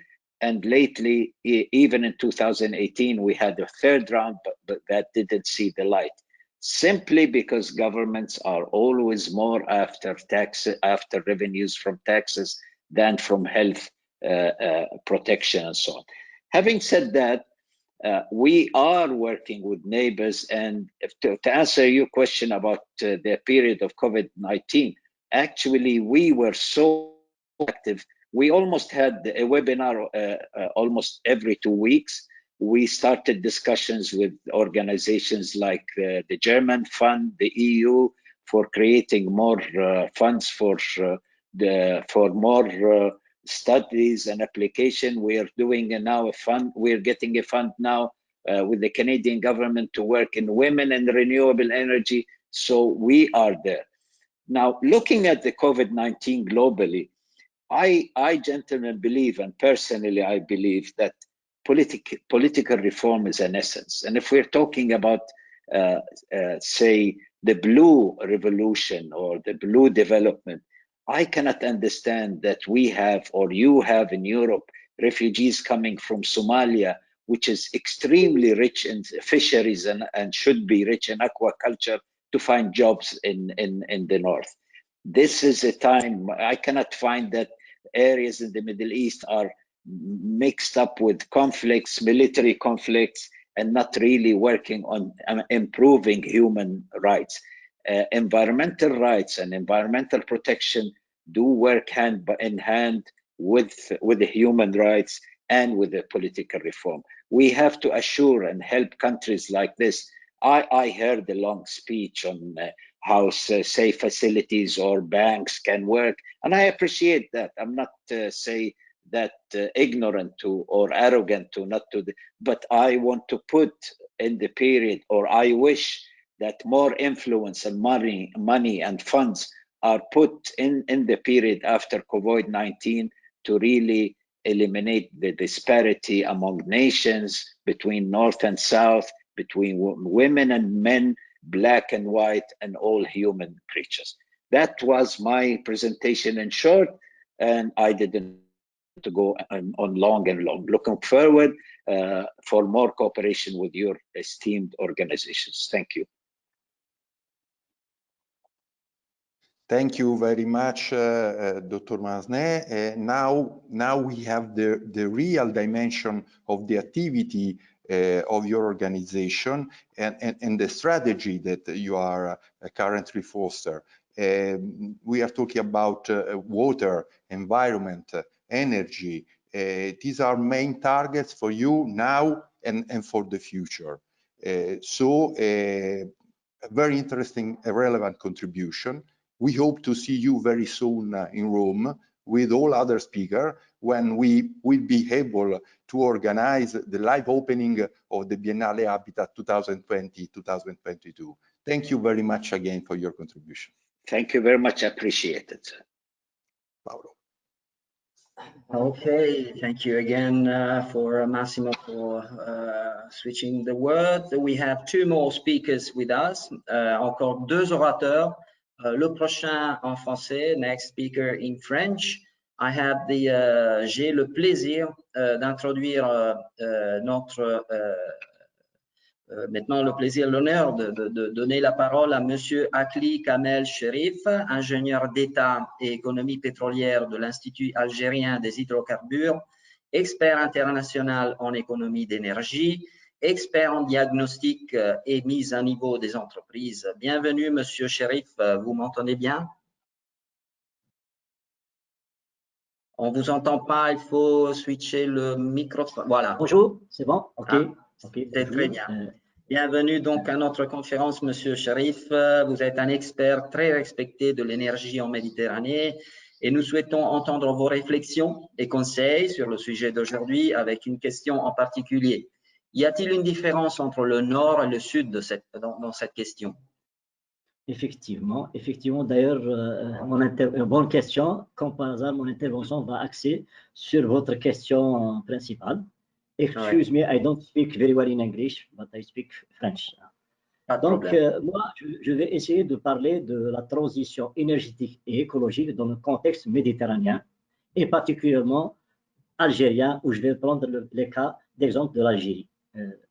Vous me permettez, avant d'entamer ma problématique, parce que je vais essayer de parler de l'importance des économies d'énergie et des énergies renouvelables dans la transition énergétique et écologique. Mais je vais entamer mon intervention par Albert Einstein, qui disait les plus grandes épreuves auxquelles le monde aura à faire face dans les années à venir seront la surpopulation, le manque de ressources, des pandémies de toutes sortes et des pollutions de toutes sortes. Donc, pour la transition énergétique et écologique dans le contexte méditerranéen, parler de la transition énergétique et écologique dans le contexte méditerranéen, ses défis et ses opportunités de développer la coopération dans la Méditerranée est particulièrement important. D'une part, dans le changement climatique. Il y a lieu de signaler que des preuves scientifiques montrent comment la Méditerranée subit un réchauffement climatique de 20% plus rapide que la moyenne mondiale. Et d'autre part, dans la sécurité énergétique dans le bassin méditerranéen. Les défis sont majeurs. Ils imposent un nouveau modèle énergétique régional, sobre en carbone et durable. La région Méditerranée fait également face aux défis du développement économique pour répondre à des besoins pressants tout en prenant en compte la dimension de l'accès durable à l'énergie.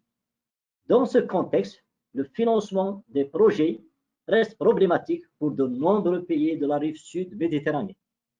À cet effet, la lutte contre le changement climatique sera un des principaux enjeux du XXIe siècle pour le monde.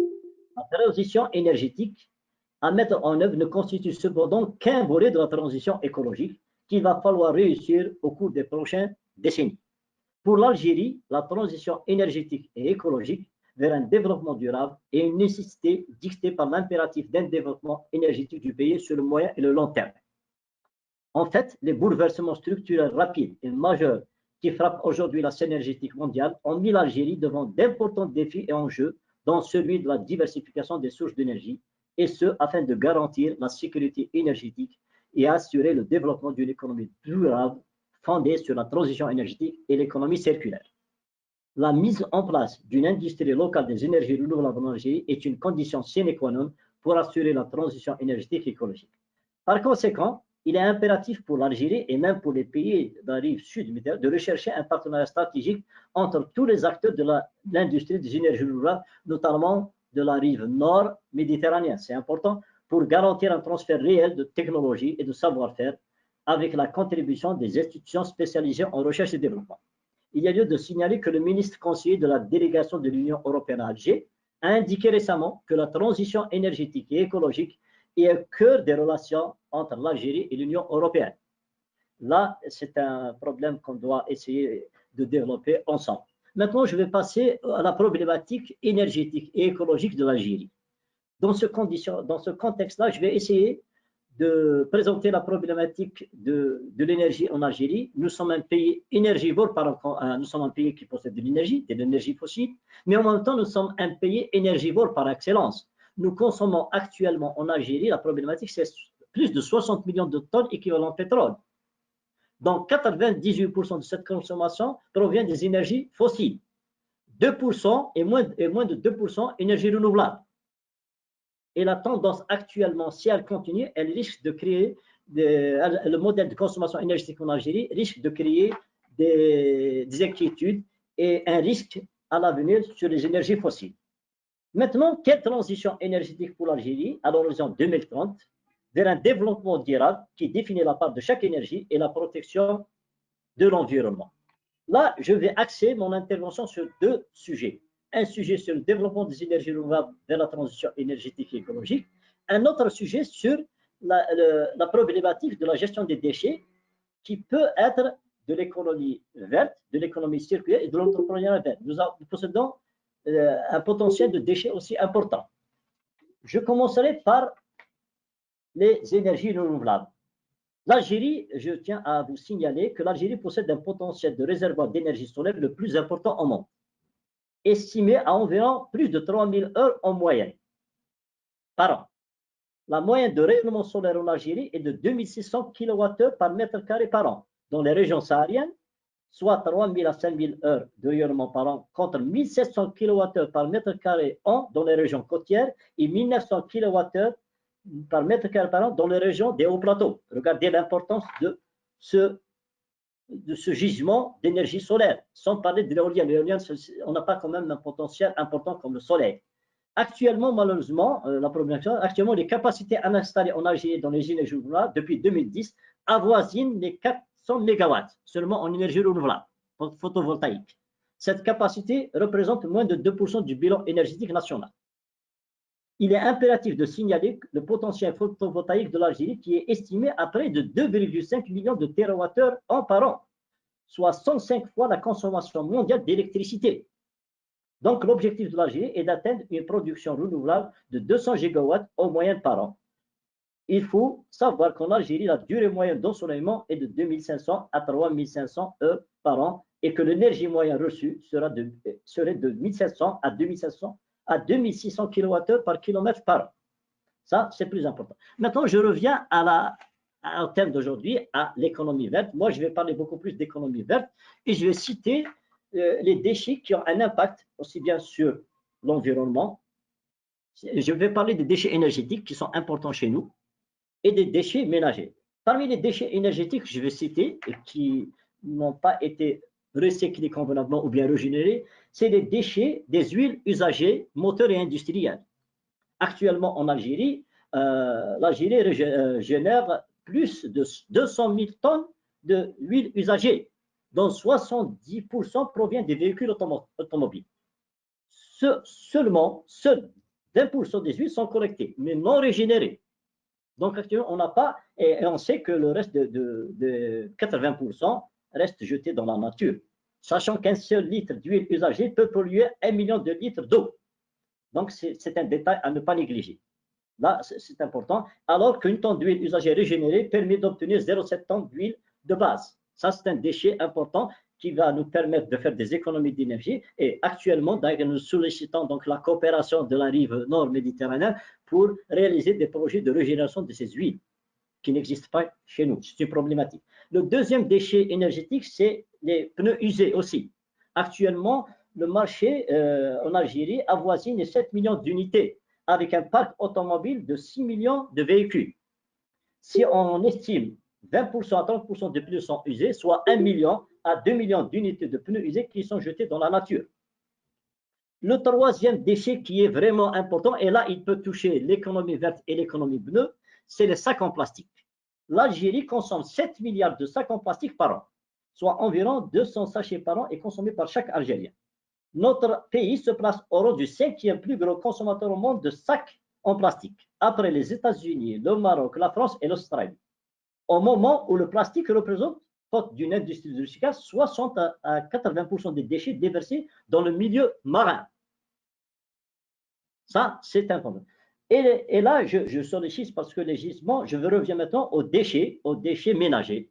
Les déchets ménagers, actuellement, on a des déchets d'ailleurs, le gisement des déchets ménagers et spéciaux en Algérie sont estimés respectivement entre 10 millions à 14 millions de tonnes et entre 300 et 350 000 tonnes annuellement, offrant de larges possibilités de valorisation.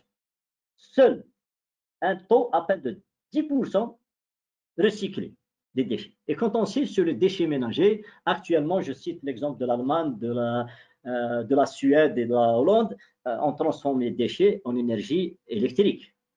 Là, je termine, donc je sollicite un petit peu la transformation des déchets. Actuellement, nous, les déchets, parce que la problématique des déchets représente une problématique importante pour l'Algérie. D'ailleurs, la question qui se pose est quel modèle de gestion des déchets choisir. Actuellement, on collecte, on a des déchetteries, on a des centres d'enfouissement, on a des incinérateurs, mais on n'a pas actuellement des projets pilotes de transformation des déchets en énergie électrique. Et là, je termine par une conclusion et que je souhaiterais, donc j'espère que je suis dans les temps. Donc, les économies d'énergie et le développement des énergies renouvelables, mais aussi les effets entrepris dans le domaine de l'efficacité, vont détendre à moyen terme le marché algérien de l'énergie et même maghrébin. Et toute coopération entre l'Algérie et les pays de la rive nord de la Méditerranée, dans l'après-Covid, doit se concrétiser dans l'esprit de la réciprocité. Et entre les deux rives, il y a la Méditerranée, certes, qui ne doit pas être constituée comme un simple lac d'eau salée, mais un poumon dont les influences pluridisciplinaires et pluridimensionnelles impactent la rive sud méditerranéenne.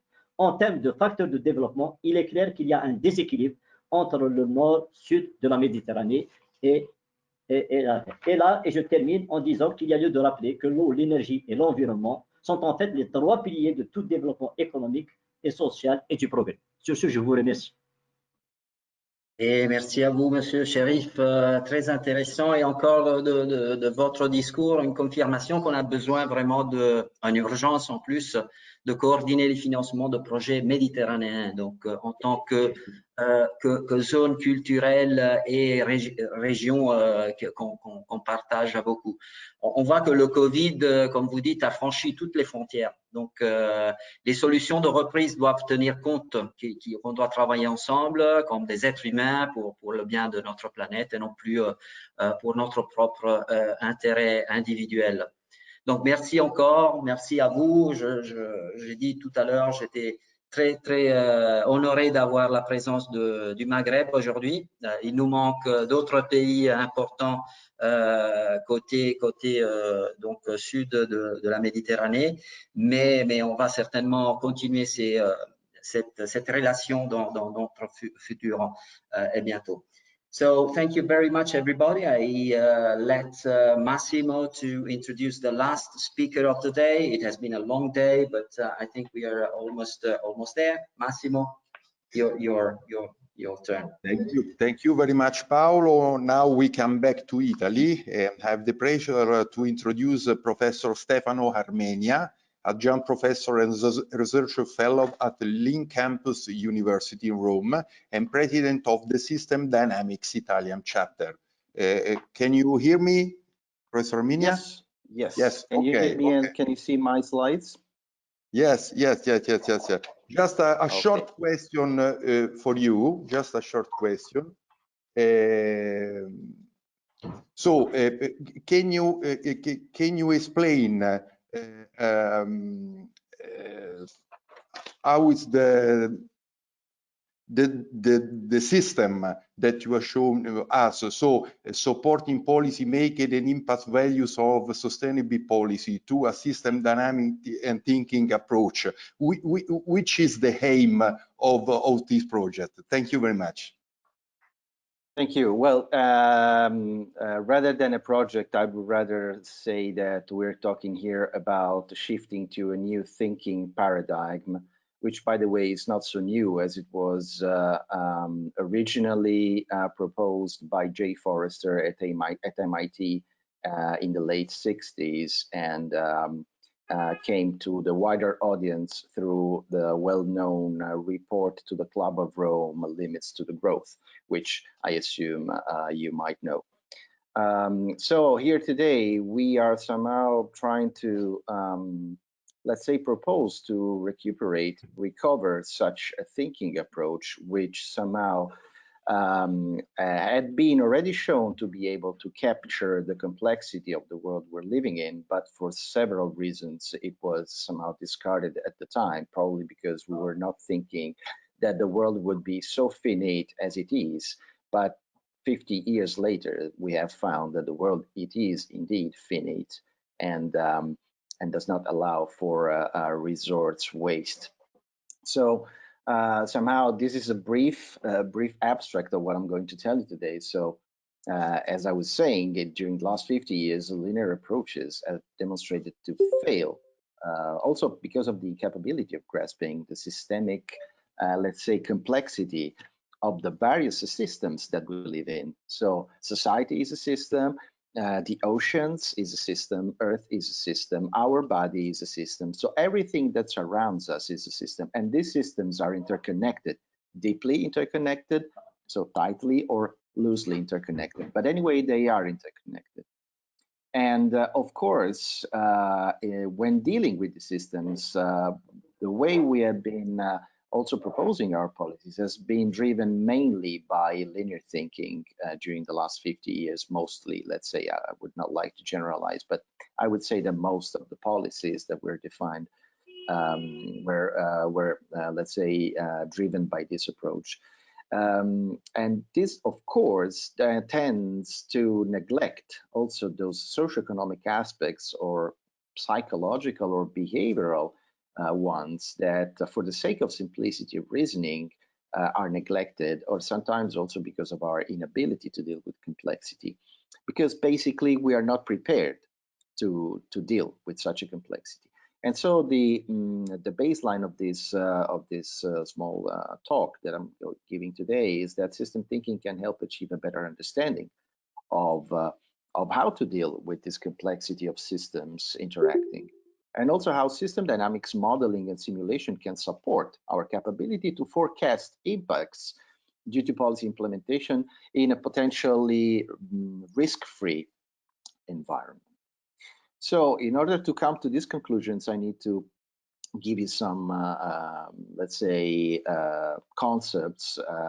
And I'm starting from this guy, which actually was telling us that the problems we create in the world today are not going to be solved by the level of thinking that created them.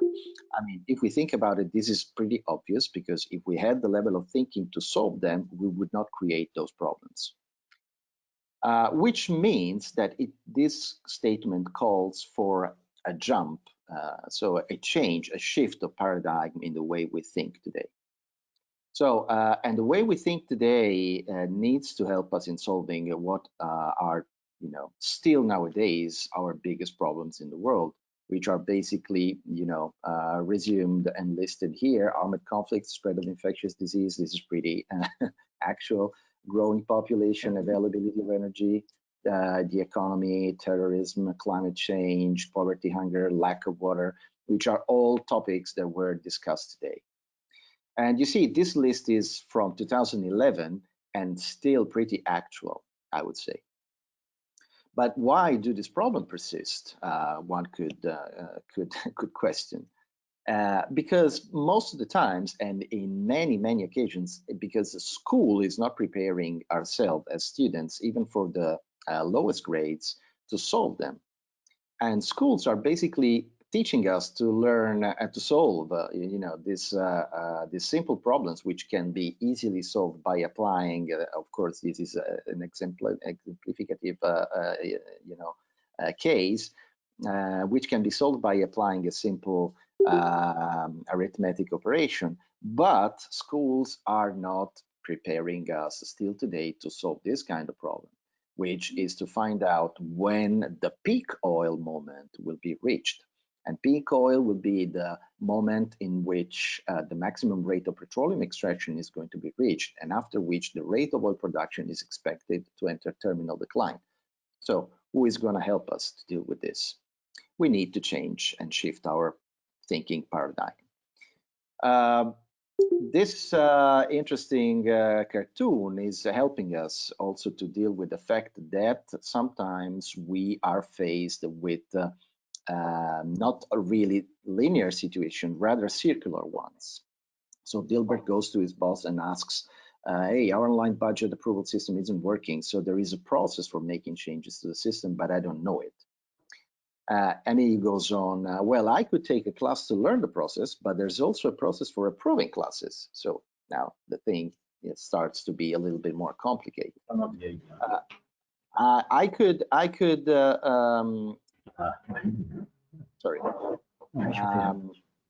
I could eventually find a moment to put up the class anyway, but I would still need approval for a budget parents to take the class, and I can't get it because... Monsieur Sharif, votre microphone, il faut étendre le microphone, Monsieur Sharif. So you see that here it goes around, and ultimately it finds out that it cannot solve the problem because the problem can be solved only by going back to the first instance of the problem itself. So reality is deeply circular every day in whatever we do. So we are linear thinkers in a non-linear world. And let's have some examples of this also taken from you know, the things that we have been talking about today.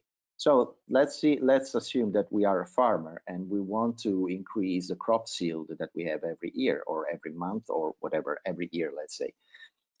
As I applied the fertilizer, then of course I am pretty confident that I'm getting good results because I applied the fertilizer. And so I keep on applying even more because the last period I got good results. And so I tend to think, okay, let's apply a little bit more and more and more until up to a certain point, I start not getting the same results as I had before, which is, you see around here. And after a while, I don't get any further increase at all. But I keep on pushing because my linear thinking is that, hey, I had good results until yesterday. So now why am I not getting the same results today? Of course, from one year to the other. And as soon as I keep on pushing on the system is reacting in a pretty unexpected way in the perspective of our linear thinking. And after a certain point of time, it even becomes counterproductive. Because of course, I have completely polluted the soil. So you see that reality is made up of circles, but we tend to see straight lines because of our assumptions. And here lies the limitation of ourselves as system thinkers. Let's have another example, which is taken from fishery. So, which by the way, is about the bounded rationality that we as humans have. So in decision-making, rationality of individuals is limited by the information they have. So if you are a fisherman and you want to basically bring home your amount of fish because you have to, I mean, raise your sons, pay the bills and whatever you need, then of course you are not really aware or you don't really pay too much attention about the total number of fish in the ocean, or eventually even how many fish the other fishermen are harvesting. And this is a typical example of a well-known dilemma, which is known as the tragedy of the commons, which is basically a situation in which a group of individuals act rationally in their own self-interest, in their own mindset, but on the other hand, in the long run, are going to deplete a shared limited resource which cannot renew itself after a certain point. And this is very serious. And by the way, this is something that we're also living at the moment. So systems are basically surprising us every time. And so we don't have to rush when we deal with systems. Also because systems are highly counterintuitive. And when we take decisions, we might find ourselves in a situation where the decisions we took are bringing and leading to even worse problems than those we're trying to solve in this very moment. So that's why we need to think in system. And when thinking in system, we also have to account for the fact that some dynamics are driven by feedback. And we don't have a clear perception of feedback. Feedback is a process in system for which certain dynamics can quickly explode in a sort of exponential way.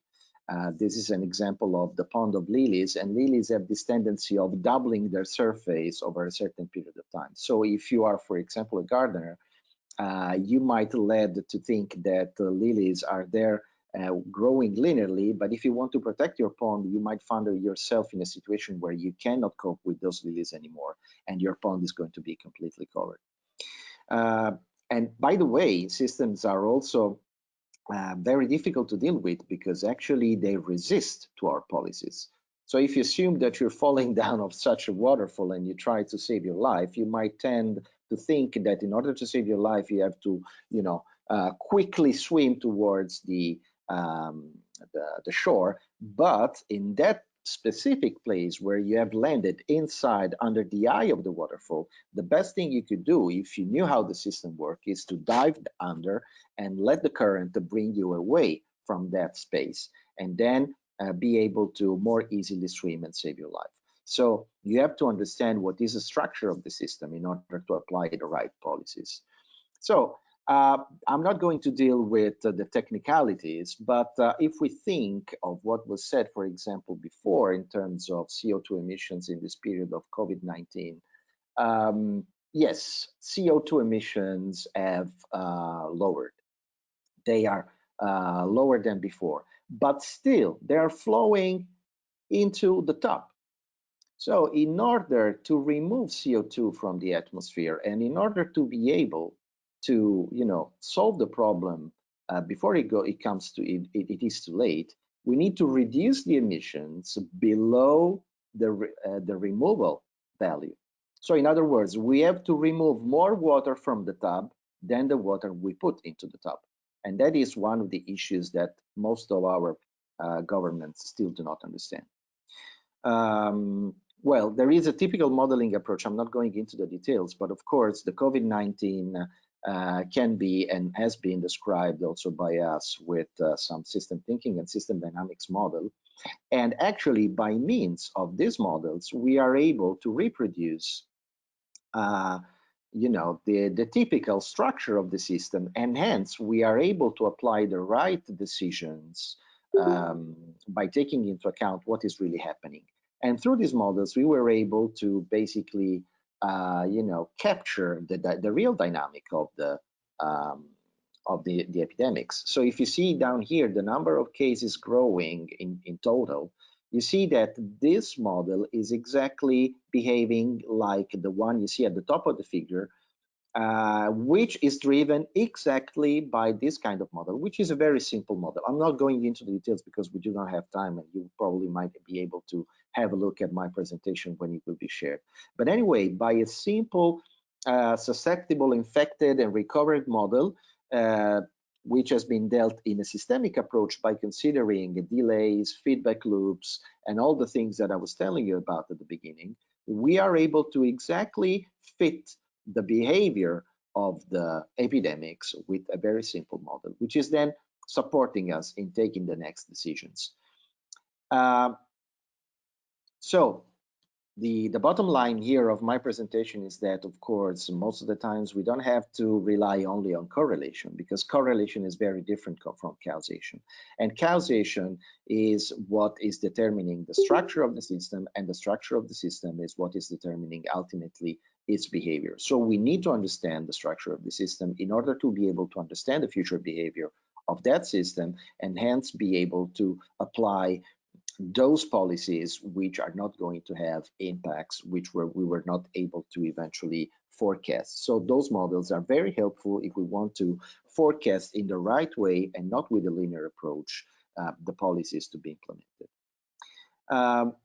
So some applications, of course, to this new approach, let's say to policy modeling and impact assessment that we have done in the past, is related to many of the topics that were discussed today, like systemic risks in financial institutions, water management, applied, for example, to the case of Sao Paulo, or Bracciano, the Lake Bracciano that had a severe crisis here close to Rome a couple of years ago, to the photovoltaic market diffusion model, to the crisis, political international crisis, to socioeconomic crisis, and as well also to environment.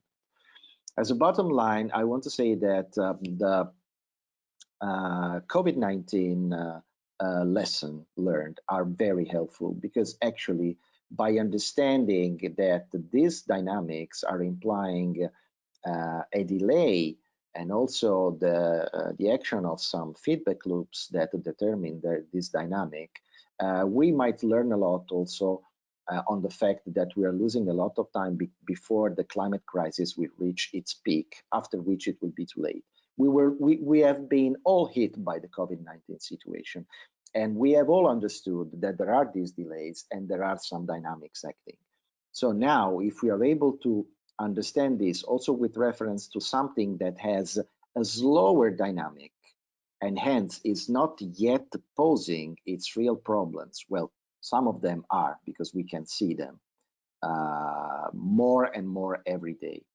But the sooner we become aware of this, and the sooner we will be able to intervene for good and save our planet. Thank you very much.